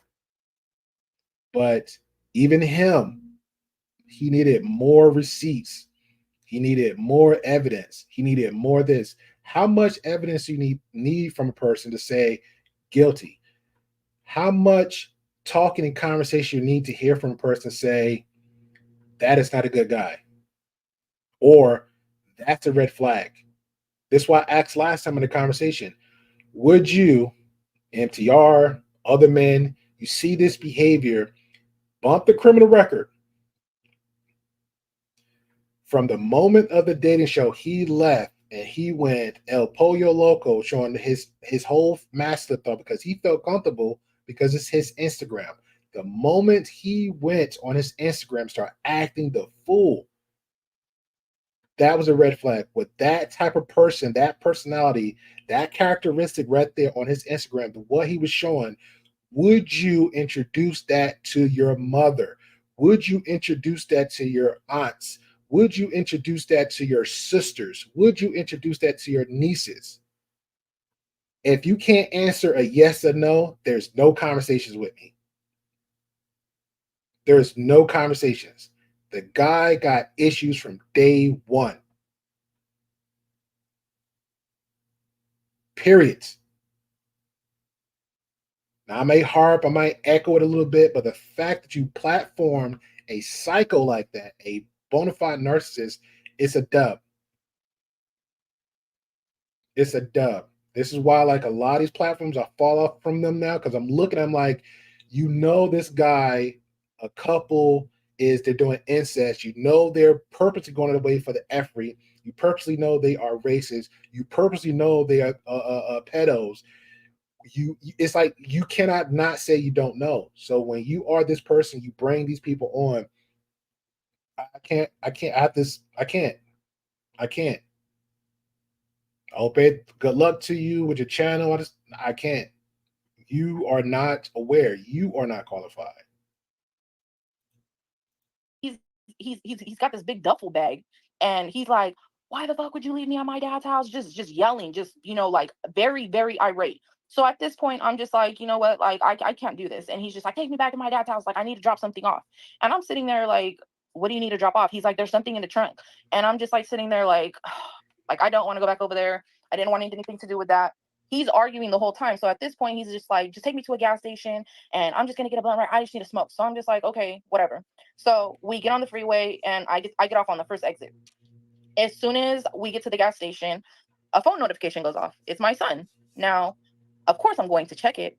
So my phone is in there's a little like pocket in my door piece. So it's there. And he is basically like, who keeps texting you? And I'm like, it's my son. And he's just like, oh, so this is why you left, because your son's rushing you home? And I'm like, no, but it is late and it is also my mom's birthday. Like, I told you I didn't want to be here that long. I basically missed my mom's birthday to come and meet your dad, and that just turned into a shit show. And like, I found out You missed your mom's birthday to come meet his dad. Think about that. stuff about you that I had no idea about you. Like, I didn't know that he had a criminal history, none of that, because he played a gym rat and he's a very good talker. I never knew how I knew that he had this criminal background and all of this other stuff. I wish there was someone that would have warned me prior to me dating this guy, because I would have never brought him around my son ever, because he also plays very well around kids. He would constantly tell my son, hey, if you want to go to the gym with me, you're more than welcome. You know, he had brought his brother over here to my house. Now, again, I didn't know how old his brother was. That's not my concern. I'm not that kid's mother. So what they do on their time, that's on them. I also got questioned by his dad. Why would you allow my son over there, you know, to smoke with his brother? And I'm like, I'm not his mom. And he's like, do you have a son? Yes, I do have a son. How would you feel if your son was smoking with the plumber? And I said, well, first off, my son doesn't smoke and I wouldn't allow that. Yes, I would be mad, but I'm very open with my son and my son tells me everything. So I completely understand where you're coming from, but I apologize. And I didn't know like the age your son, you know, looks a lot older. So I go back, we're at the gas station, and this is where he's literally like not even an inch from my ear. He snatches my phone from my door of the car. He's in the passenger seat. He screams in my ear, bitch, you got a whole ass kid. And I'm sitting there like, yeah, but you knew that. I never once hid that I had a son. And I'm not going to continue to be with somebody that has a child and is not providing for them. And second off, if you don't know if that's your child or not, demand a DNA test, because you know how easy that is. You can go to wherever the mother of this child is and request a DNA test. Demand it. And guess what? She's going to be subpoenaed and she's going to have to do it. So that was another red flag. Why haven't you done that? Like, if you really want to be in a child's life, because that was another thing. He would always mention, I want my own family. I want us to get married, this and this. And I was like, you know, that's too soon. It's way too soon. So that night, as soon as he got in my ear and screamed, I just got like another love bomb tactic. Another, let me pull on the heartstrings. I love you, girl. I love you. I want to be here for you. Think about it.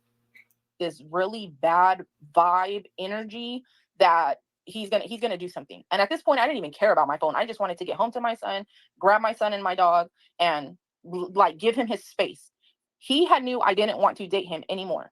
Now, mind you, I go home, grab my son, grab my dog, and we leave.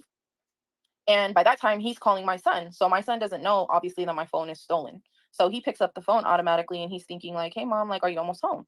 And he notices that it's the plumber. And so I'm having to pull over in this area where I'm at because I don't know how to get out of there. And it's a ghetto neighborhood. So I'm pulling over and I'm rolling down my window and I'm asking everybody like, hey, how do I get out of here? Like, how do I get back to the freeway? And I'm nervous too because the neighborhood is not a good area. Like it has a lot of, drug addicts around there. That area is known for, people just getting shot up at. The car that I drive is all blacked out. So me pulling up to just random people probably just looks suspicious in itself. I'm pulling over. I probably asked about 5 different people because I kept getting lost and I felt like I was just going in circles. I'm telling them I need to get out of here. Like I need to get back to the freeway and I need to get home to my son. But finally I find a guy and he's like, you need to get like, you're going to follow the street all the way down. You're going to take a left. And then once you take that left, you'll get onto a main street. Now, mind you, I also have an Apple Watch, but because I was so far from my phone, I couldn't even call anybody for help. I didn't think to call or pull over anywhere to call 911, none of that, because in the moment, I had to get home to my son just because of how I seen that he was. Now, when I get home, I pack a bag for my son and I drop off my dog to my mom's house. And at this point, I'm just like, you know what? I'm just going to give him his time to cool off. I don't want him coming back to my house. So I go to stay at a hotel. At this time, Hotel?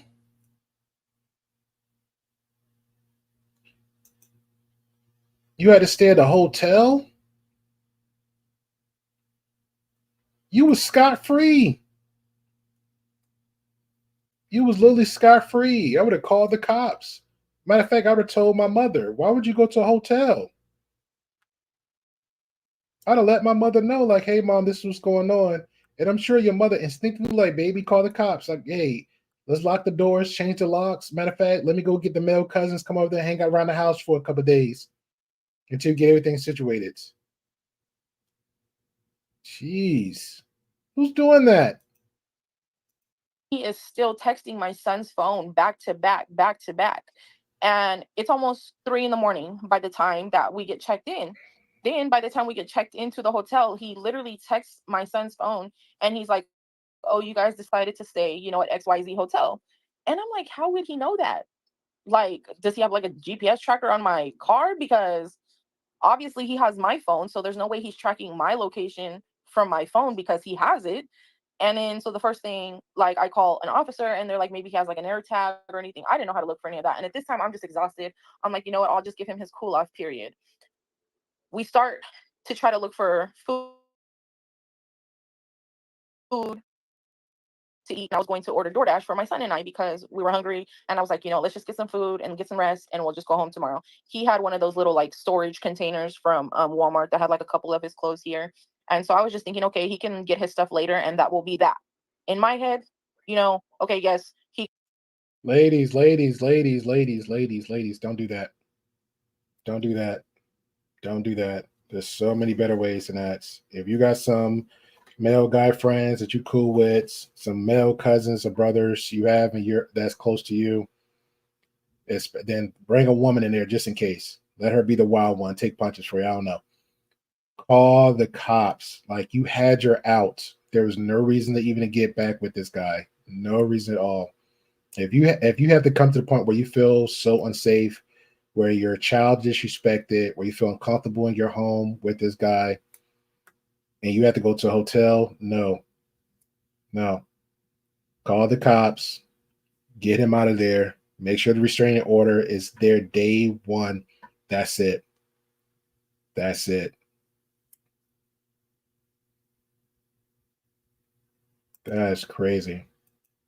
he got a little irate yesterday, but I didn't know the severity and what he was capable of.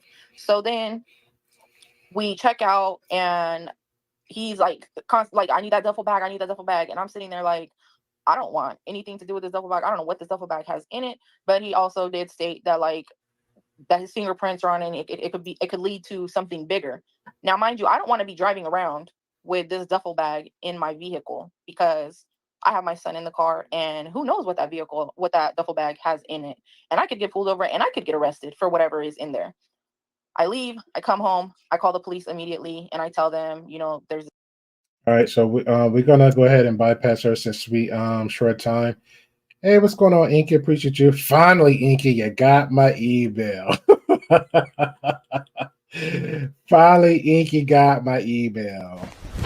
Emotional damage. Finally. Oh God, Inky. I'm glad you're doing good, Inky. I'm glad you're doing good. Since we're short time, I'm not gonna we got like what 50 minutes. So I want to make sure we hear the other victims share their experience and their stories with the plumber guy. So again, if you're just coming in new, appreciate everybody. Hit the like, subscribe button, all the good stuff. Pretty much just shed some light and awareness and adding some more, which you didn't need to have. Adding some more awareness and some receipts on this guy, the plumber guy. Shout out to Queen of Accountability. Her link and channel is below. Also, I'm gonna add in chronological order. I'm gonna add all the links, how it started, the show he was on, the video that Flacco did of him on Instagram acting bananas, the first interview that Kites had. That link is gonna be there too. Then MTR. Then when Kites went in defense mode or explain mode or whatever you want to call it, went on Duke to Dawn, went from there. Also the link of when she actually jumped on my panel. That's one of the victims, the recent ex-girlfriend. I thought she's a recent one, but another one comes in and spoke about April 2024 or something event happened.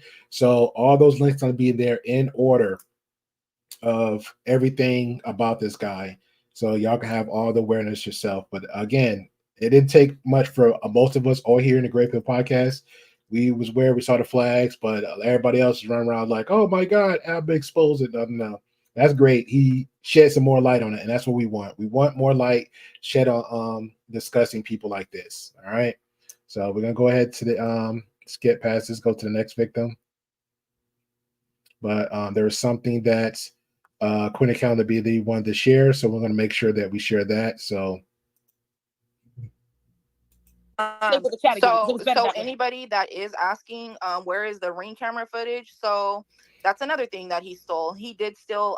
He took the Ring camera off of my thing, and it wasn't until multiple police reports were filed until I had, because it wasn't the same officer each time, obviously. So each time a police report was filed, I would get a different response from each officer. Now, mind you, I do have multiple police reports. Queen of Accountability has all of that. And yes, there was pictures documented for every single item. When the officer did a walkthrough, I also had to do a walkthrough through my house. And I had to do item by item. Trust no one. Hold on, baby. Because if you don't mind, can I go ahead and show them the video? Because a lot of them, they doubt us. They doubt me because they don't like me. A lot of these people are coming from other pages that praise the plumber. That's fine. I have all Don't worry. I have. So any of my moderators, if you see anybody disrespecting, just go ahead and ban them, get them the fuck out of here. Because on my podcast, I'm not going to sit here and go back and forth with angry people who believe strangers online. So trust no one. Let me find your video and I'll go ahead and show it. And then you can continue what you were saying. Hold on, let me find it. I'm sorry. That's okay. Forgive me for that. I got real mad, girl, because I ain't got no time for that. Okay. It is, I know, but it's in here. Okay, here we go. You can still talk while it's going on. So this is the master bedroom. So this is the TV that he took off of my spare bedroom. Now this is my spare. I mean, this is the master bathroom, which I keep full of expensive perfumes. That's his blood still on my mirror that I cannot get off. If anybody has a remedy or a way to get blood off, this is the damage. He cut my tooth. Oh, I can answer that real quick. Get rid of it. That's how you replace blood stains on a mirror. Get rid of it. That's how you replace it. Get rid of it. Or just relocate. Me personally, I wouldn't want to stay unless it's money's an issue. I don't know. So I don't know your financial situation. But I would do like the other lady did. I would do like what Pretty Glaze did. I would just have to just relocate because my life is literally on the line here. I would have to save up, get a loan or something. My life is literally on the line. I'm dead serious, Inky. I'm dead serious. My life is online. I'm getting packing anything and go. If I'm talking about a blood stain in the mirror, let me Google it and look into like some fancy YouTube videos. But overall, I'm getting rid of the mirror, or I'm just gonna eject, relocate somewhere else. He stole everything from underneath there. Literally Febreze. That's how petty he was. He stole my Febrezes. He stole all of my cleaning products. And yes, he was posting me on TikTok. This is after I filed the restraining order. So yes, I did take all. All right. So after she filed the restraining order on this psycho, he went on and started talking about her. Like, I have the proper steps. I was filing. Hold on, let me go back. Sorry about that. I have something videos and posts multiple times. This is a violation of restraining order I have against this guy. I've also reported it to local PD, and they also advised me contacting you guys to have this taken down, as a warrant will be issued to this user. He's had 15,000 viewers on his posts. How are they not harassing and bullying? Read the comments. My family has even reported the videos and nothing is happening. They are violating me. This is harassment. September 6th, 10:30, around 10:33 p.m. I've had him blocked, but sadly his page is public. So I even have family and friends reaching out to me about these posts and videos. I did not give permission for the individual to post my picture or anything about me. Local PD even seen the videos. Filed the restraining order. So yes, I did take all the proper steps. I was filing and telling them, hey, like, hold on, videos. Guys, if you're looking at the There's another one where it shows like the restraining order against the videos, customer service experiences. Thanks for the reach of the this is with TikTok. His username is Barry Handsome. I had checked it out. I don't see that up no more. I want these videos taken down immediately. It's violating the order I have. You know what's weird with TikTok? I will only have like just a thumbnail of Andrew Tate one time, and it's like less than an hour. TikTok decided to take that down. But this girl had the fight of an actual abuser for TikTok to take this down. The photos at the end of this video, you will see a plethora of police reports. I called every one of those cars. Here's another police report. September the 14th, 2023. Temporary restraining order, attacking, abusing. The docket number, everything is there from the plumber boy, balloon guy, aka Sloan Aaron. Order. Hold on, honey. I called everyone, and there's the police report right there. So all the idiots who think he's lying, the restraining order. And then I think the police reports come at the end, all the cards and police numbers and all that. And this was the email about your garbage disposal that he took apart. Because you know he's a plumber, so I know you didn't do it, but okay. Yeah. And hold on, honey. And then what is this?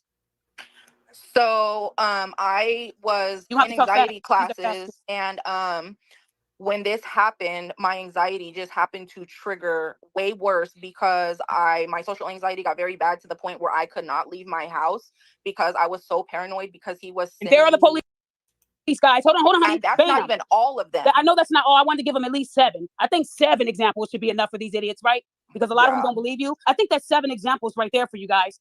So all those people that doubted this woman, please give her an apology. There's 7 examples. Do you honestly think the plumber is going to come back out there when he knows what's on him? Go ahead, boo. We got him. Yeah. Go ahead, boo. So after all of this stuff being stolen, there was multiple police reports. I did take the proper steps. I did speak with like legal advisors as to what I should do because it was not only my home that was vandalized, he also vandalized my car. And what's sad is because upon him stealing my phone, he had access to my banking information, my Amazon, and my DoorDash. Now, when he accessed my phone, he ran up my bank over $3,000. He tried to DoorDash alcohol in the amount of $197 3 times. So I logged in from my son's phone and I was like, why can't we order food? It was declining my card and the money was on there. And I kept saying, like, why is it not letting us order food? So that was like a red flag, like, but I didn't think anything of it because at this time we're still at the hotel. And so the next day, I'm starting to realize, everything coming together. It's him. He was gaining access, and you guys see how that notification living room. I had to install a high grade, expensive security voice home system that has sensors on every single window, every single door. I have more than 10 cameras installed all around my house, all around my car, around every single place in my home. So as soon as Garbage disposal. This is at October the 5th, 2023. Good morning. Maintenance told us yesterday the garbage disposal is in, and I needed to put in a work order. Please let me know when you would be able to come out and get this done. Thank you. We'll appreciate it. Hello. We'll check on this this is when she said that he cut up and damaged her disposal unit. sensor is messed with. But he's a great guy. He's a humanitarian. Like he's everything. He's the God gift to women. By my car or anything. All I have to do is get a notification. If I think that it is suspicious, I push one button and the local PD is alerted, because I have had so many police officers out to my house. They have seen the harassment. They've seen the text messages that he sent from this text now app. Because when I first met this guy, now mind you, I don't give my real number to people when I first meet them. This is how he had the text now number, for anybody that's thinking, well, how did he get a hold of you if he stole your phone? I also have the proof that I had to buy a new phone the very next day, which I also sent Queen of Accountability, because he stole my phone. He hacked my iCloud. So the next day, even after me going to purchase another iPhone, I could not get into my iCloud because he had hacked that. Mind you, so I'm buying the phone, and then people, like, as I'm trying to log into my social medias, it's not letting me. I got logged into one of my social medias, and people are starting to tell me, like, girl, like, what happened? And they're starting to send me like the videos of what he's posted. Now on my watch, the store that I go to buy the new phone, they're like, you're gonna have to blacklist your phone, because until you blacklist your phone, he will still be able to access all of your social media, all of your accounts, banking, emails, all of that, all your social media. Now, when he stole my phone, it was basically like this manic rampage that he went on. Because I broke up with him, he stole my phone, texted every single person in my contacts. Now, he texted the owner where I work, and I had been at this job for 5 years. I made good money. So this little sob story that he's telling you guys about, oh, somebody kept calling his job, and oh, I lost my job, and oh, like, I could probably never do this again, and oh my God, that's my story. That's what the fuck he did to me. I lost my job of 5 years. That was my fucking career that he fucking deprived of me and stole from me and my son, talking about, oh, he does community work for children and youth. Bitch, no, you steal from kids too, because I wasn't the only one. I ain't gonna lie. At this point, I'm like, Queen Accountability put that batter in her back. But yeah, you go ahead. It's very emotional time. Gotta let it out. Let it out. That he stole from. And not only did he steal materialistic stuff, I'm grateful to God that my first instinct was to come and pick up me and my son. Because had he did something to my son, I would have been in jail. Had he damaged my son, but seeing my son walk into that room and seeing the damage that I allowed someone into my home, and you not only stole materialistic type stuff, which is replaceable, you took our peace of mind. And that's something that still, here I am. This happened back in August. We're now going into July, and I still have to deal with this stuff. I just had to still file a report on him back in May of this year. Queen of Accountability also has that, because he does not stop. Okay, trust no one. Hold on. Take a deep breath while I talk a little bit for you. So guys, I've played that video for a lot of you guys about maybe 3 or 4 times, and there are still people in the comments doubting this woman. Shout out to Abba and Preach, who know real cries and real pain, because a lot of the receipts that she sent me, I didn't want to show on YouTube for a reason, but she gave me permission. After this show, I will post the stuff that I'm not showing you guys right now on the live. But I want you guys to know that somebody said earlier, anyone could file a police report. That is very true. Someone filed one on me, and it was all inaccurate. But when you see the damage to this woman's place, you guys can easily look up those numbers online, and they don't lie. It was for all the damage that the plumber did, taking apart her sink, making her have to pay for all this on her own. I guess she did that on her own too, peed on her stuff and tore up her stuff. Pressburger, that plumber, he can get out of here. That's Pressburger, that's the plumber. Hold on, honey. Because hold on 1 second, hon. And no matter how much proof I show you guys Y'all still gonna doubt me because you don't like me. And when this is over, I will reiterate my proof to you guys again, because I know a lot of you guys don't believe what you see, and that's fine. But don't sit up here and ask her for police reports and proof, and she's showing you. She even showed you a restraining order from October of 2023. But remember, he's doing humanitarian work, right? He out there being a good citizen, and he's reformed, but he had a restraining. I apologize. I don't want to cut her short, but again, all the links and everything to be down there below. So we're gonna go to the next victim that was sharing her complaints and concerns.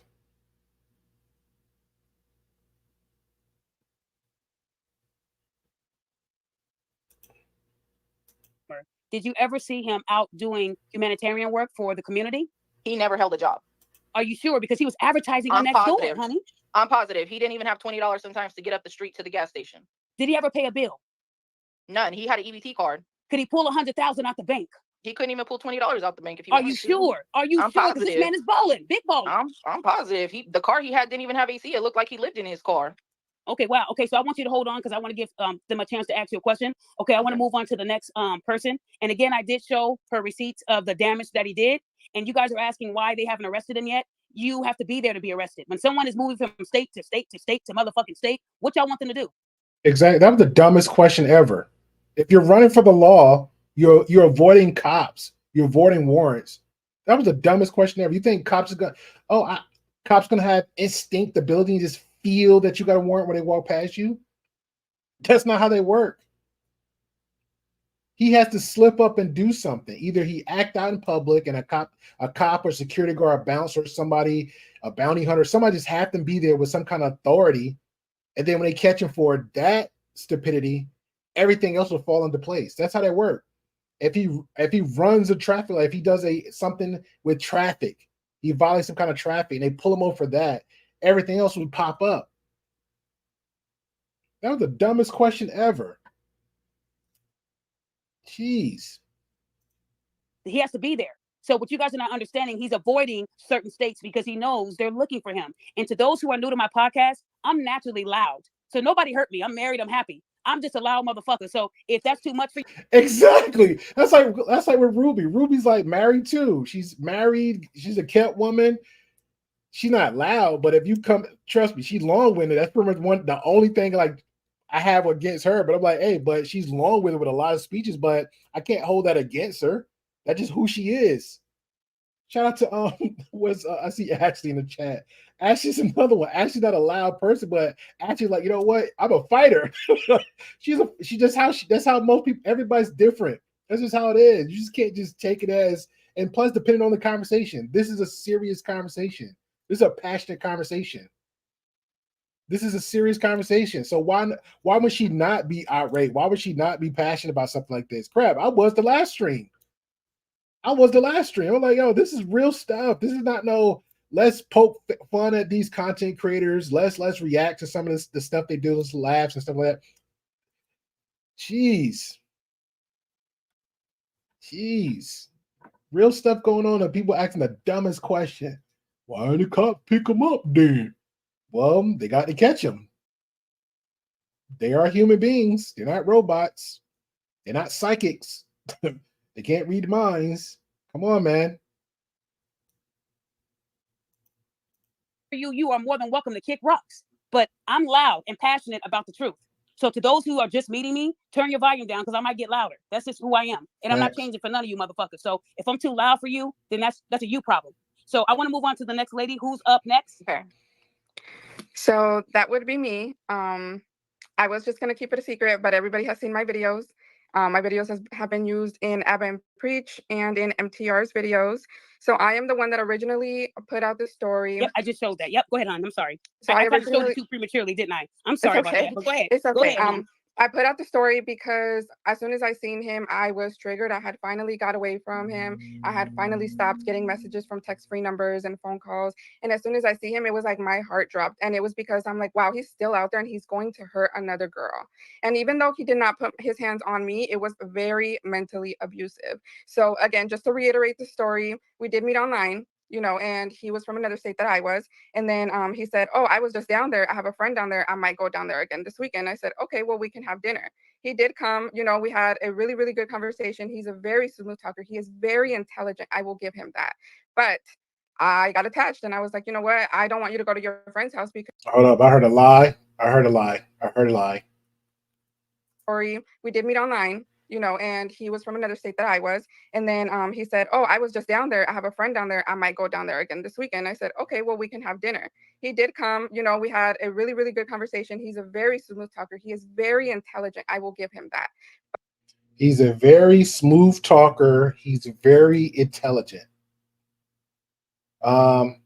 Anybody in the chat believe that? Let's come on now. We gotta be honest. Don't hurt no feelings here. Don't troll.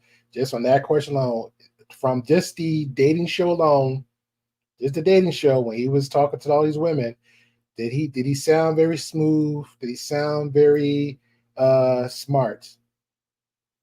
Did he sound very educated? I really want to know.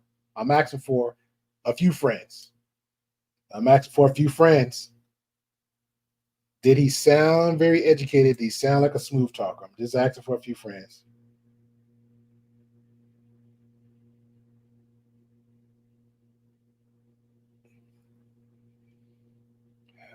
Let me just see how the chat's.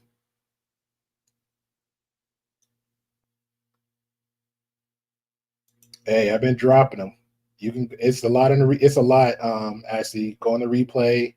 The most one I say the exposed interview, that would just sum up a little bit of it, and then you can come back here. But that's pretty much what it was. So you can come back after the show. But that pretty much sums up everything. Shout out to Lily, said he is a finesser. I agree. Shout out to Jay, said smooth talker, yes. Smart, nah. I agree.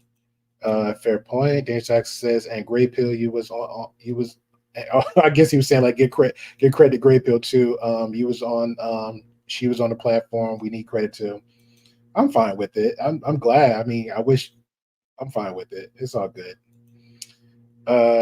So she's like Spanish late. So he likes Spanish ladies and trash it. Yes, New York. Very astute of you. Yes, that is correct. To me, it sounds as if he used that show for his access for these women. All right, very smart. Got some very aware people in the chat, and Inky didn't even know anything about this, and somehow she has the 2 cents that God gave her. MTR. Men are logical, but women got the intuition. We got to listen to both sides. Just saying. But I got attached and I was like, you know what? I don't want you to go to your friend's house because he went down the rabbit hole and he's doing things that you shouldn't really be involved in. So just stay. That is just kind of how it happened. Now he did meet my parents, and then the first red flag was he started to distance himself, but he kind of wanted to distance me from my parents as well. And I go over to my And that's a sign right there. That's also another sign with narcissists too. When they get in a relationship with you, they want you to. They'll find ways to distance you from everything else and want you to only be around them. The first victim, Trust No One, 187, said this. Premise gave the same description when she said, "Hey, he tracking the phone, always asking where her whereabouts is, always wanted him around her. Any moment she goes like a distance from a moment or two, he acts very outraged." So that's another form of narcissistic traits right there. So pay attention to the signs, okay? Pay attention to it. Literally like a demon, a straight demon. my parents a lot. I've been single for like 5 years, and apart from the father of my kids, he did spread false rumors stating that I had lost custody. No, I didn't. I do have 50-50 custody with the father of the kids because I'm active and the father is active, you know, and a lot of people don't have that, and I appreciate that I have that. So he started to post my kids. He posted a picture of me and the kids, and that really upset me. So the second red flag was also that he started to pop up at my job. And he would always know when I was outside. I worked right by a window in a clinic right full of girls. So he would start blowing up my phone if my location on my Apple phone would start saying that I was outside the window. So he's constantly calling me like, I know you're fucking this guy. I know you're doing that. I know you're doing this. What are you doing outside? You're supposed to be at work. I literally invited him over to lunch one day at work just so he can see me walk from the clinic to the hospital, because there's a bridge between the clinic and the hospital, to have lunch with me. And that's a lot also too. I would never, I understand her point of it, but I would never, you have to go all that way out there to invite the dude to your job. Because according to her, she said 2-3 months they was dating. According to him, he said 6 weeks. So I'm gonna invite you to my job just so you can see how I interact, just to prove to you that I'm not doing the things you're doing, and he's still accusing you or something. That's gaslighting within itself. And he was tracking it in his head the whole time. He's tracking it like this many steps. He's looking at his phone to see the locations. So he started popping up at my job. And then I was like, does he have a tracker in my car? I could not find a tracker, but then he shows up at my job and he's like, yeah, where's my extra phone? I put my extra phone in your car and the location was on and I left a recording. So he's like, I caught you cheating in the parking lot. And I said, what are you talking about? I've been inside. This is summer. I met him in the end of August and it was really hot here. So it just doesn't make sense to me. Like, how are you going to have something that doesn't exist? And he's like, yeah, I put the phone in the car and I said, okay, well, when I get home, I want you to have all your stuff gone. And when I got home, he was still there. And he cried and begged and was like, just let's work it out. And in my head, I felt like I couldn't let go at first. I couldn't even believe he put the tracker in my car. So I was like, okay, well, let's try to make it work. And then it just kind of went downhill from there. I'm giving you guys the bullet points only because my story has been shared and it's been shared in detail. And when he did leave my house that morning, he went to go get coffee in my car. I had cashed out him money to go get me Starbucks because I drink Starbucks all the time. And he came back. He's like, there's something wrong with your car. And I said, what do you mean? My car is perfectly fine. I have a brand new nice car. He's like, no, it's shaking. That to me was weird. So once he actually left my apartment with all his stuff, I went to my mom's and my car started shaking from there. So I took it to 2 different mechanics and it was the spark plugs and it was the ignition coils. And as soon as I fixed that, it happened again. I had to take it to another mechanic. At the end of the day, I could not fix it. I spent so much money on that car. I had a Challenger at the time. So I ended up taking it to the dealership and the dealership traded my car in and I texted them a few days later and I said, hey, did you know what was wrong with my car? And they said, yeah, it had sugar in the gas tank.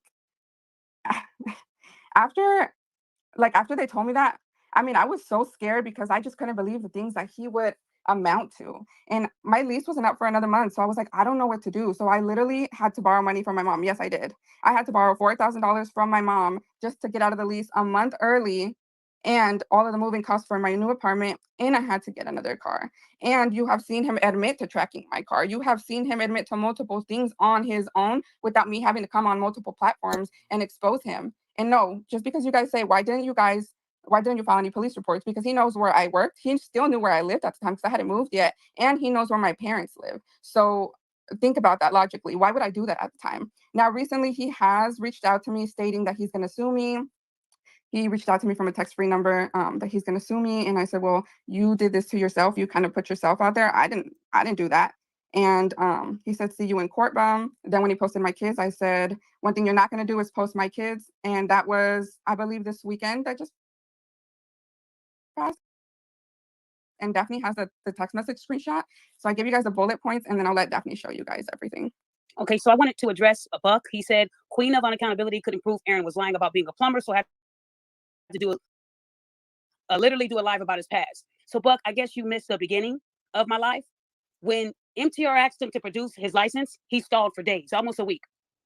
When I looked up his information, there was no license on file. He got the license in February of this year. That's why I couldn't see it on the report, because it's still new. It expires in 3 years. They only last 3 years in the city of Phoenix.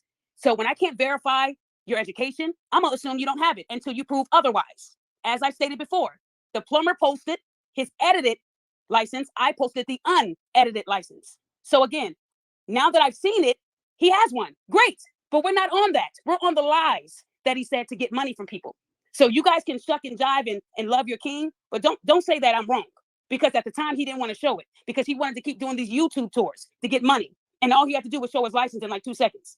So you're not going to go on people's panel and say you have something, but you can't produce the facts. I got 4 college degrees. And if someone asks me to see them, I'm going to show you in seconds. Right. I'm not going to wait 3 years. Come on, you guys.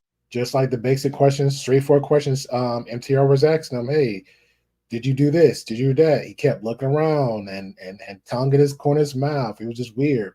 Same thing with kites. Dude, he hopped up on Duke's panel. Oh, it kept low-key plugging his channel. Oh, dude, go watch the video. You need to watch. We are watching the rest of the video, but you came on the platform, so now we're talking to you. Oh, well, you didn't know because you didn't see the rest of the video. Yeah, we know that because you're on his platform talking about the video, the interview. But it's not an interview. It's a reaction. But you mentioned it was an interview. Then you asking Duke for suggestions and tips how to do an interview. I'm kind of lost with that one. I'm kind of lost with that one. Guys, y'all love this man so much you don't even care about the truth. I had a question for you, Love. So didn't you say that he was threatening you with the police? He did. So I actually got a blocked call, which was weird to me because I was at work. Hey Taylor, you know what's crazy?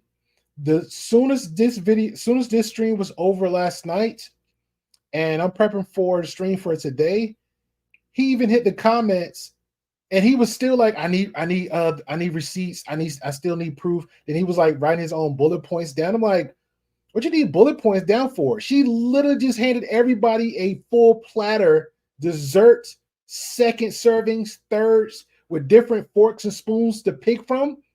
And we're still having a conversation about it. It's not a conversation no more. Now, if you want to have that dude on, I mean, I don't support a channel like that. I came across it because I didn't know who this guy was. Nobody knew who this guy was, only because this guy ran his mouth. That's the only reason we know who this guy is, because this guy ran his mouth. So if he want to have him on his platform, I mean, do what you want to do. But that's crazy that you're going to do that if he chooses to do that.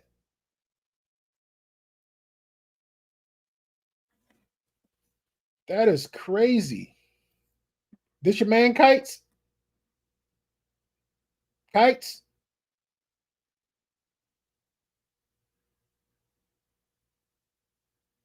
That's crazy.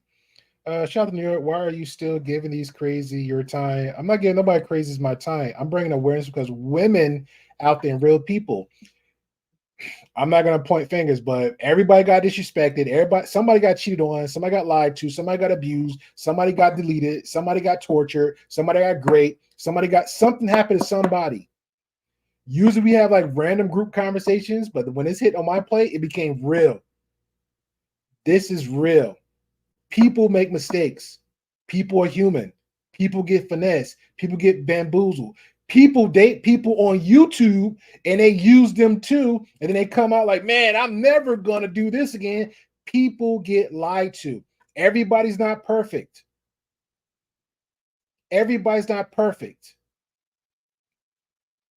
So it's not to you, just in general, everybody can't say, oh, all these women is dumb. All these women is slow. All these men is dumb. All these men is slow. Nobody's perfect. You're gonna get caught. You're gonna take an L like somebody else, and I get it. That's part of life. But when it comes down to something like this, abuse on this level, it's a problem. It is a problem.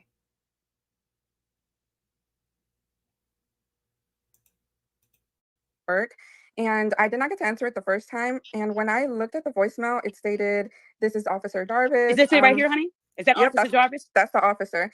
He said, I have Aaron here. He's trying to come to a conclusion with you, kind of like a mediation. So he's like, I'm going to call you again in a few minutes. That is the voicemail. And so when he did call back, I answered the phone because I was like, okay, well, if we can get to a mediation without me having to talk to him personally because he goes unhinged, then let's do it. Well, we have the cop. I did get his name, his first name, last name, and the badge number, so I can verify that he was a real police officer. And so we had came to a conclusion that he was no longer going to post my kids and he was no longer going to post about me if I stopped posting about him. Now, I had that day earlier on, I had already posted a video stating that I wasn't going to post about him. I told my story and that was it. Aaron came back and he said, no, I want her to make a video and go live retracting her statement and stating that she lied to the world. And the cop laughed because he knew I wasn't going to do that. So he said, okay, well, let's take it to court. And that's all that happened. So these reports that the plumber is stating that there's a police report against me, no, there isn't. There's an incident number that you can get anytime you call the cops. There can be a cat in front of your house and you're calling the cops and you're going to get an incident report number. There is no file. There's no reports against me and there's no lawsuits against me because I have checked. So this screenshot was from today when you called the police, correct? Yep, I called the non-emergency number. And they said that you did not have a police report on file that involved you. Nope, nothing. And then when I got off the phone with the cop that day, he did say this did not escalate, so I did not file a police report. Okay, thank you. Thank you for that. So I just wanted to address a couple of the comments before we move on to the last person. Yeah. Someone said, what the fuck this got to do with it? So I just want to remind you guys, you don't have to be here. I want to remind you guys that I don't care if you guys agree or disagree with what we're talking about. But you guys allowed this man to go on a YouTube tour for like days, slandering all these women that are on this post right now. And you guys didn't question him. You didn't go at him. You didn't care. Y'all think this is about the dating show and the license. You guys are still slow as fuck. I'm sad because I thought some of you guys probably had a brain, but you probably don't, because you're still saying the same shit. What does this got to do with a license? This has to do with him deceiving people to get money, GoFundMe money. So quit telling me how to do my investigative work because you don't want to be here. Listen, you can leave. Anti-hyena, anyone that is being disrespectful, I need you to ban them. I don't care if there was 2 people listening in. That's all I need is 1. But y'all not going to sit up here and disrespect me because you're mad that your king is a liar. Keep the energy that you had with Rhoda. He's a liar. He's a scammer. He has a license. Good for him. But he's not out here changing lives and working with youth. He's out here destroying lives and running from states. That's what this is about. He's a pathological liar, a manipulator, and he needs mental help. And I'm willing to help him. But he has to be honest. I'm always willing to help the Black community. But a lot of you guys are so evil and idiots. Y'all over here behind fake accounts talking the biggest shit. Anti-hyena, get them the fuck out of here. That's not why we're doing this. We all supposed to be a community, and y'all on here on this chat really capping. All right, so we're gonna go ahead and get to I'll go through the comments, and we'll get to the last victim, and then we will call it a day. Sure, go ahead, boo. So me and the plumber met started talking, in March, and up until April. It's a short period of time, I know. Okay, hold on, Karma. Can you talk a little bit louder because you're talking low? And you said you were talking to the plumber from March to April of this year, correct? 2024, right? Yes. About the past. Was it this year? Yes, March 2024. Okay. To April 2024. It is a short period of time. It's ridiculous, but we met online. The plumber wanted to meet me very quickly, and I mean, I did too. We were very connected. Conversations were good. I didn't know who this man was, who he really was. So I just want to say, if I knew everything that I knew now, I wouldn't put myself in his path in the way that it went. So I just wanted to get that out the way. You know, a lot of people, you don't really know who people really are until you actually get to see their true colors in person. So, and just like how these other 2 ladies were, and just like how everybody else is around the world. It's a connection problem. Hey, Karma, you cut out. States. Karma, we agree. I think. Yeah. Karma, can you hear me? You cut out. I don't know if anybody else caught that, but you kind of cut out at the end. Can you say that again? What part do you hear? All I heard you. It went quiet, and then you said different states. We're in 2 different states. We're not in the same place, in the same location. Me and the plumber. Okay. Like I said, the connection was good. The conversations were good. It was a vibe. So, you know, why not meet up with each other? We agreed to meet in the middle, and that's what we did. We met for the first time in April. The first day that we met, it went cool. The next day, he had been pretty much in the morning. We were chilling, you know, eating. And when it got to lunchtime, when I got around to lunchtime, he wanted to go ahead and start drinking. So, you know, he did. He is a light drinker, as in Trust No One had said earlier. And he had mentioned this to me as well in our conversations, that he's a very light drinker. So he was drinking ahead of me. When it got close to around 6, 7, and this is on a weekend, on a Saturday, you know how you guys like to get ready, good to go out. We agreed we're going to go out, have some drinks, go see a movie. That's what we did. Before we did that, we went to the liquor store, got some drinks. He's drank them all. We're at the hotel where we met up. I had took a couple shots myself. Like I said, he's ahead of me. We're getting ready, and we go to this bar and grill because we had agreed that up until a certain time we're gonna go see a movie. But while we're at the bar and grill, we're drinking, eating. He starts kind of like, showing out. Of course, like why wouldn't you? Why wouldn't you when you go out? Okay, that's fine. But I just thought it was kind of weird. He kept kind of saying like, kind of worried about the prices and stuff like that, when beforehand he would brag to me how much money he had, that he has all this money in the bank, all this money in the wallet, and how the way he gets his money. He did tell me that he sues people, he sues companies. That's how he gets his money. He goes to different companies. He doesn't last there for long. He's probably there for 3 days, tries to find something in order to sue them to get the money. That's what he told me. So our waitress, she's fine, she's nice, she's a nice girl. She's telling me that, or no, he's telling me that the girl's jealous and wishes to be in my position, and she wishes that she was me because I'm with him, and that she's jealous when I'm nowhere getting this vibe because this girl's really being sweet. She's being nice to me, and I'm being nice with her. So I told him that I'm like, I'm not getting that vibe. Um, anyways, I had a friend message me, and by coincidence, she told me she was at the location where we had met up at and asked if we wanted to meet up with them and hang out with them. I told him. He said, "Yeah, that's cool." So we did. We didn't go to the movies anymore. We left that location about 10, 10, 10, 15. We get in my car because he's driving my car. He was driving a rental, and I didn't want to be in the rental that he pulled up in. No disrespect. I don't want to be in a Kia. I'd rather be in my car. So when we got in my car, about like no to be in my position, and she wishes that she was me because I'm with him, and that she's jealous when I'm nowhere getting this vibe because this girl's really being sweet. She's being nice to me, and I'm being nice with her. So I told him that I'm like, I'm not getting that vibe. Anyways, I had a friend message me, and by coincidence, she told me she was at the location where we had met up at and asked if we wanted to meet up with them and hang out with them. I told him. He said, "Yeah, that's cool." So we did. We didn't go to the movies anymore. We left that location about 10, 10, 10, 15. We get in my car because he's driving my car. He was driving a rental, and I didn't want to be in the rental that he pulled up in. No disrespect. I don't want to be in a Kia. I'd rather be in my car. So when we got in my car, he had bought a bottle prior before we had went to this bar and grill. He was already drinking out of it. When we got in the car, he gave me some too. I drank some out of it too. We looked up the location where it's at. It was pretty much going to be 30, 40 minutes away because it was downtown. Well, when it was time to drive over there, he starts driving in my car recklessly. He starts speeding, and I'm telling him, "Can you please slow down? Please don't drive like this because I worked really hard to get this vehicle. This is my belonging." Mind you, at this point, I can tell. Hey, shout out to Leslie. Appreciate you coming on through. Appreciate to Assy for getting caught up along with Inky. Appreciate y'all.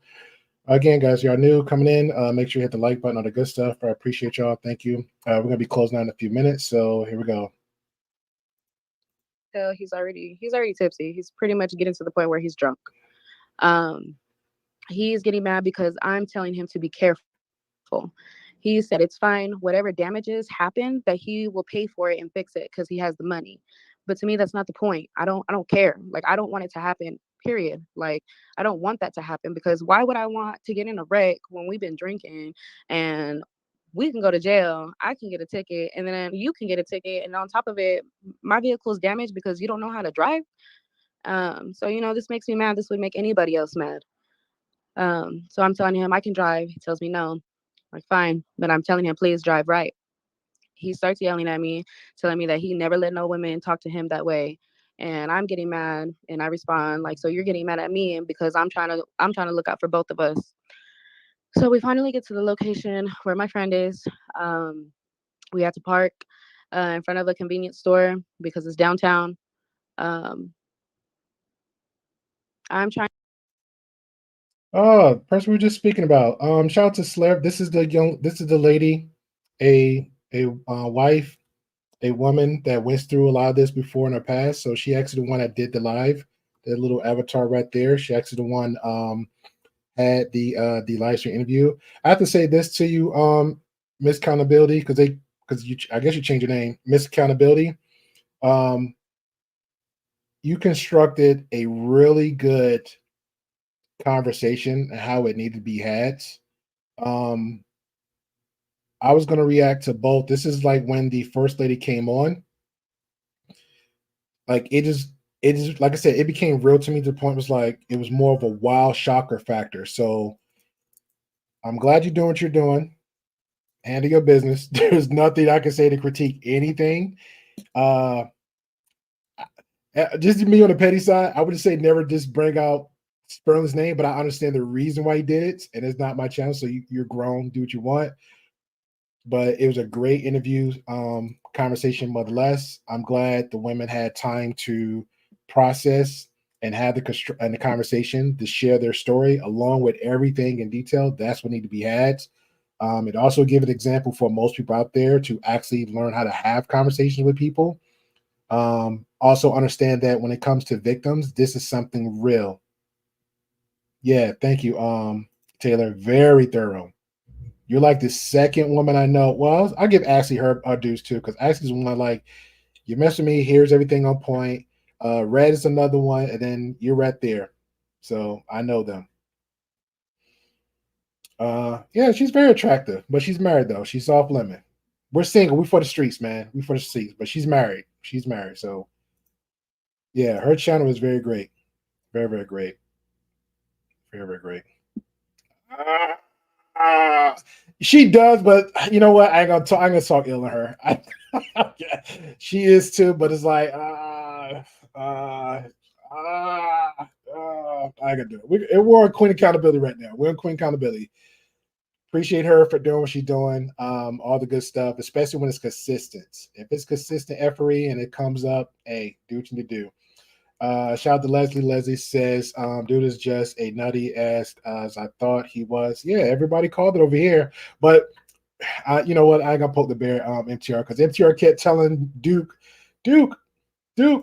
everybody was fooled. The whole world was fooled. I'm like, nah, everybody wasn't fooled. We was over here asking questions. Somebody was lying. Let's figure it out. Somebody's lying. Let's figure it out. Everybody in my chat, nah. Nope. Our chat is a whole community. Like, yo, let's have questions. Let's have conversations. Even their little engagements in between. I see them little fussing a little bit, but it's about the conversation. You think so? You think so? That's fair. That's fair. All right, let's end it from here. Then we'll call it a night. Then again, all the links, everything in order from the timeline as him, from the date on Instagram, something Flacco show in order. Yeah. Trying to change his mood. I'm trying to tell him, like, come on, like we can still go into this place, because he's telling me that at this point, like he just wants to go back to the hotel because he's pissed off because how the way I'm telling him to drive right. And I'm like, again, I'm trying to get him to tell him, like, we can change the setting, we can change the mood, we can still have a good time, but he just insists that he does not want to, which is fine. That's fine. That he was gonna get an Uber, and I told him, okay, cool, I'm gonna continue friends because I came here to have a good time. And he gets out the car, I get out the car, I lock my car, and as soon as I'm maybe like not even that far away, almost getting to this location, he's calling my phone, yelling at me and telling me that I couldn't be the one, that if he had a woman, that his woman would never do that to him, would never leave him. But the thing is, you over here, you're getting mad at me because I'm telling you to drive right in my vehicle. I don't understand anybody that would get mad when they're trying to look out for you and myself, so that way nobody gets hurt and nobody goes to jail and nobody gets a ticket, because who the fuck wants that? Who? So, I'm pissed off. He tells me, take me back to the hotel. I don't want to fucking be here. No, that was my same thought too, Liz, because usually, like, if he got that much activity and probation, he broke it. Maybe because that might be the reason he jumped states too. I don't know. But usually, if you got a record like that and it's active and you get picked up in one state, usually most states and districts stay in their own lane. So it's like, hey, we got you for like a traffic ticket.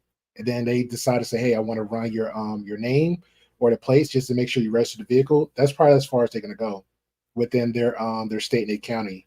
They're not going to go that far out. Usually they're not. So it's like you pretty much skated. So, and two, it wasn't like a worldwide ban hunt, so to speak, on him. So it's like other officers wasn't reported to look out for him. But the stuff that's again, all the links is there, but the stuff that Queen Accountability was saying, and last time with for example, with the whole brick lady situation, she actually did thorough to the point, like she reached out, people brought awareness in that area. So again, he's not smart because even in the video, the club he was at, he gave his location again. He gave his location. She didn't have to go looking for it. He showed out, ripping his shirt, pushed the lady into one club, throwing money out in the air, making it rain. He got kicked out. Then he did a whole nother video where people had phones around him and he's bragging about himself, why he's viral and all this other good stuff that he was doing. So he showed his actually the location at that moment. So every time he does that, it's gonna be somebody like just gonna report him where he at, and then it's gonna come closing out on. Yeah, he's definitely. Here, and at this point he's yelling at me and I'm pissed, so I'm like, okay, yeah, I'll take you back because I want to get my stuff. I'm ready to go. I'm ready to get my stuff. Like, this isn't working, that's fine. It's not working out. So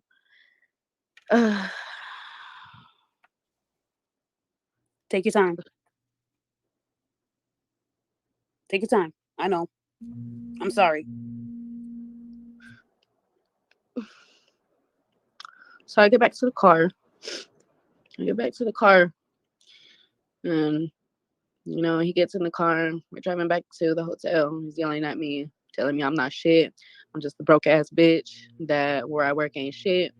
And any woman in my position would want it. And I'm not really saying anything at this point because this ain't the first time hearing this bullshit, because a lot of men just think they the fucking shit. And it's just fucking it's so tiring getting like men talking to women like this. Like, you put yourself on a high ass fucking pedestal, but really you just not fucking shit, Again, that's my fucking fault. That's my fault for knowing that you wasn't shit in the fucking first place.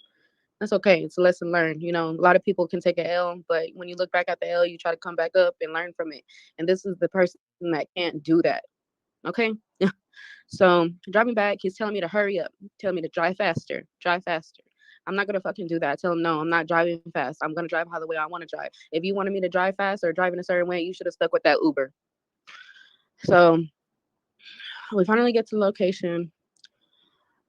We finally get to the hotel. I'm sorry. I don't even know how much I can say on here. No, you can say it. Go ahead and say it. Just don't say, remember I told you the words to use. Yeah. Okay, you got it. They don't know who you are. You got it. We're right here with you, Queen. I promise you no one's gonna judge you. Take your time. They need to hear this because I gotta show them the evidence to back it up. And I can't so take a deep breath, Queen. Take a deep breath first. You got this. Remember, we went over this. You got it. They can't see Mind you. y'all, again, this is in April 2024. Karma, you cut out. Karma? Somebody in a long time. This is in 2024. Fucking April, dude. Sorry, I'm fucking sorry. We get to the hotel. Don't be sorry. I'm parking my car. He's in the passenger. Again, I'm driving. He gets out of the passenger and he's yelling at me, telling me to hurry the fuck up to get the fuck out the car. He opens my driver's side. He opens my door, and I'm putting my left arm up to tell him to hold the fuck on. He tells me to hurry the fuck up. He grabs my left arm and pulls me out of the fucking car, pushes me up against the car, and starts choking me and pushing his arm up into my chest. And this choking, it's not as pressure, so I can still breathe on this one. He's looking at me as if I like it, as if I'm getting turned on. I push him off of me as hard as I can and tell him to get the fuck off me. And we walk through the room. We walk through the room so I can get my stuff. He's behind me. There's just certain stuff that happened again that I can't say, but it just wasn't consensual. So I don't know. Can I even say the rest of the story? You can. You remember, we have code words. You can, as long as you don't say the word I told you not to say. But Queen, you got this. You got this. Remember why we're doing this. You got this. You got this. So we go into the hotel. He grabs me behind my neck. And like I said, in these parts, I can't say it. It just wasn't consensual. No means no, right? Right. So um, after that, he pushes off of me.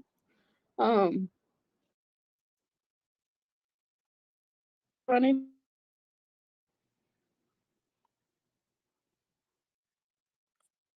Are you okay? Up against my neck.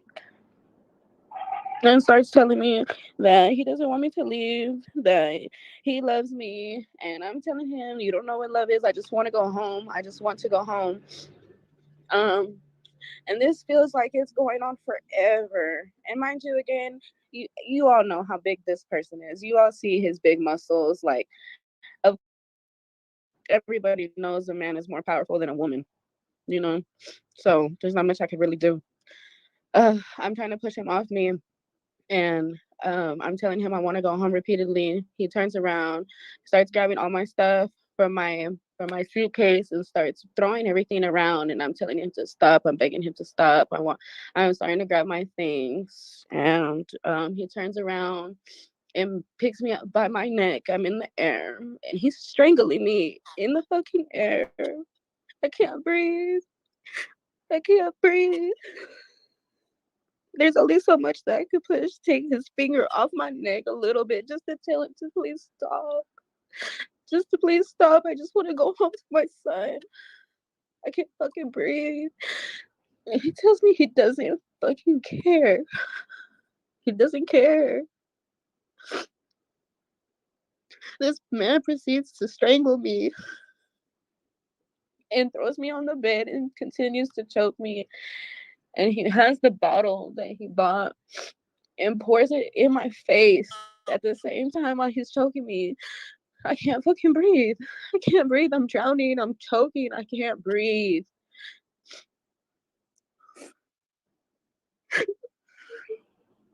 Take your time. I don't give a fuck if none of you fucking believe me, because fuck this man. This motherfucker almost took me away from my fucking son, bro. I can give two fucks if anybody believes me, because I know what the fuck happened. And Don't listen to them. You're fine. Don't listen to them. You're here with us. All right, so we're gonna leave it there. To answer Ashley's question, she says he needs a DV charge if he doesn't have one. He do. He's been running the state. He has 2 probations. He broke those. Oklahoma, Texas, I think California. The show was in Arizona, so I guess that's where he roaming around at. So the previous video, you could check that out, but all the links would be there in this description. He literally has a track record, repeat offender, criminal activity a mile long from 2009 to 2024. Because last time I said 23 because that's all the stuff that we currently have. Thanks to Queen Accountability, she was in the chat by the name of Celeb D Podcast. She found the women that's speaking on this matter stuff from currently of this year. I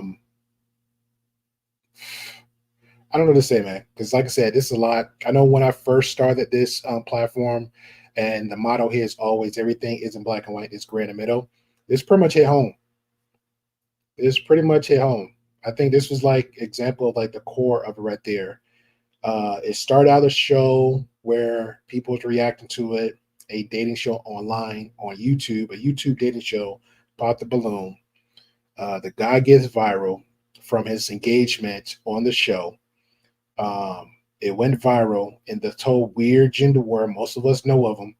This weird gender war space where men like to attack women, and there's space that women like to attack men. And then you have some in the middle, like, hey, let's have a nuanced conversation and find solutions about it. And then you have people that like to follow the trends and the narrative, and you have all this stuff. It's weird. But people don't understand that there's actually real people out there like this. that hurts other people, that harms other people, becomes victim. So this is a real case. This is a real situation. He has warning stuff out there on him. He just is dipping and dodging. And unfortunately, and this is where I had the issue with MTR. He didn't do the basic. I mean the basic. When you have a large platform like that, you got to be very careful who you bring onto your platform. I'm not as big as his. I try to be out my way, be very careful. I'm always personally inviting people. I'm having conversations via email or DMs or Discords before they on. Even if I'm in the other spaces watching and I say, oh, well, this person look like they can have a conversation, but I'm still vetting them.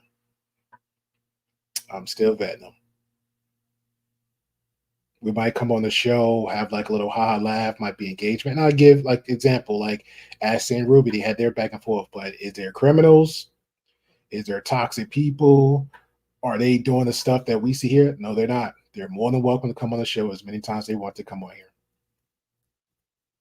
But I'm not going to go out my way knowing full well I'm going to platform somebody like this.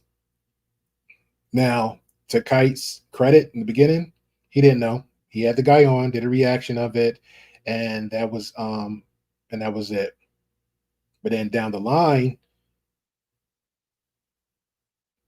you're a grown man, you hear and see things, same thing like MTR, and we choose to bring him on, then our excuse is, well, he reached out to me.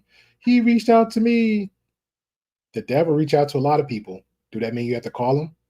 Demons reach out to a lot of people too. Does that mean we have to answer? Nope. So y'all take that and as face value. Share your opinions, perspective on anything. I appreciate everybody for coming on through. Definitely appreciate everybody for sharing their perspective, all the good stuff. Don't fight too much in chat. Remember, everybody's still cool. I'm not making an issue because, again, everybody's just virtual strangers on here. So it's fine that everybody can have the engagement. Just understand, we always going to come back here to the next day and have a different conversation. Don't let this topic of conversation end something that could be a different type of conversation. All right. So appreciate everybody for coming on through. Appreciate my mods. Appreciate the people in the comments. Appreciate everybody in the chat. Just know what you're watching. If you're there for the drama and the fool-la-la, just understand that's what you're watching. If you're there for the entertainment, just understand that's what you're watching. Okay? But when stuff start getting real, recognize what it is. Don't come out like, would you allow, because the question always going to be for me is, if you're seeing people doing the toxic and the stuff they're doing, would you invite this person to your home? Would you have this person around your children? Would you have these type of personalities invite to your friends, to your job? If the answer is no, then they are not the ones. They are just for entertainment value only. Don't pop up in the chat. Tell me, oh, I think that person cool. Really? So you invite this person? You would engage this person in real life like that? You would invite this person to be and date your friends of opposite sex? Think about it. Think about it. So y'all have a good one. He actually does have a kid. He just okay. You got a child now? Okay, now I'm gonna say this. For me to answer that question without destroying lives, I'm gonna say this. If I have a child out there, summon him. Summon him, please. I'm a man that handles his responsibilities. I advise you strongly, seek the advice of counsel, but I advise you strongly to be careful what you talk about on these platforms. It can be used against you. Never give enough. Never give enough. You donated earlier. You look familiar. Yeah. I got and fell in love with some low value females. Can y'all hear me? Yeah. The Pop the Balloon episode was that light. So if you love Latina women, you like different kinds of women, and you want to learn Spanish, I would suggest getting your passport, or you said you already have one, but traveling to these countries. I don't know you, but from man to man, brother, I'm proud of you, dog. The law enforcement, I'm a licensed therapist now. And so I commend you for being steadfast. I will definitely love to do a show with you at some point. If we can get the ex, because we're still waiting on her response. Here and there, but I'm real respectful when having a conversation, because ultimately it's the conversation that matters to me, right? So you could be respectful about asking these questions, but if deep down you're having these thoughts, it'd be a good idea to just let it be known to the person you're interviewing. You got people just making all these random stories and claims about you, and they don't even know you. Got him. We fucking got him.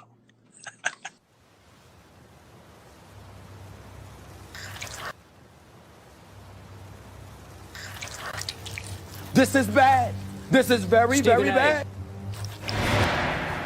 侵入された。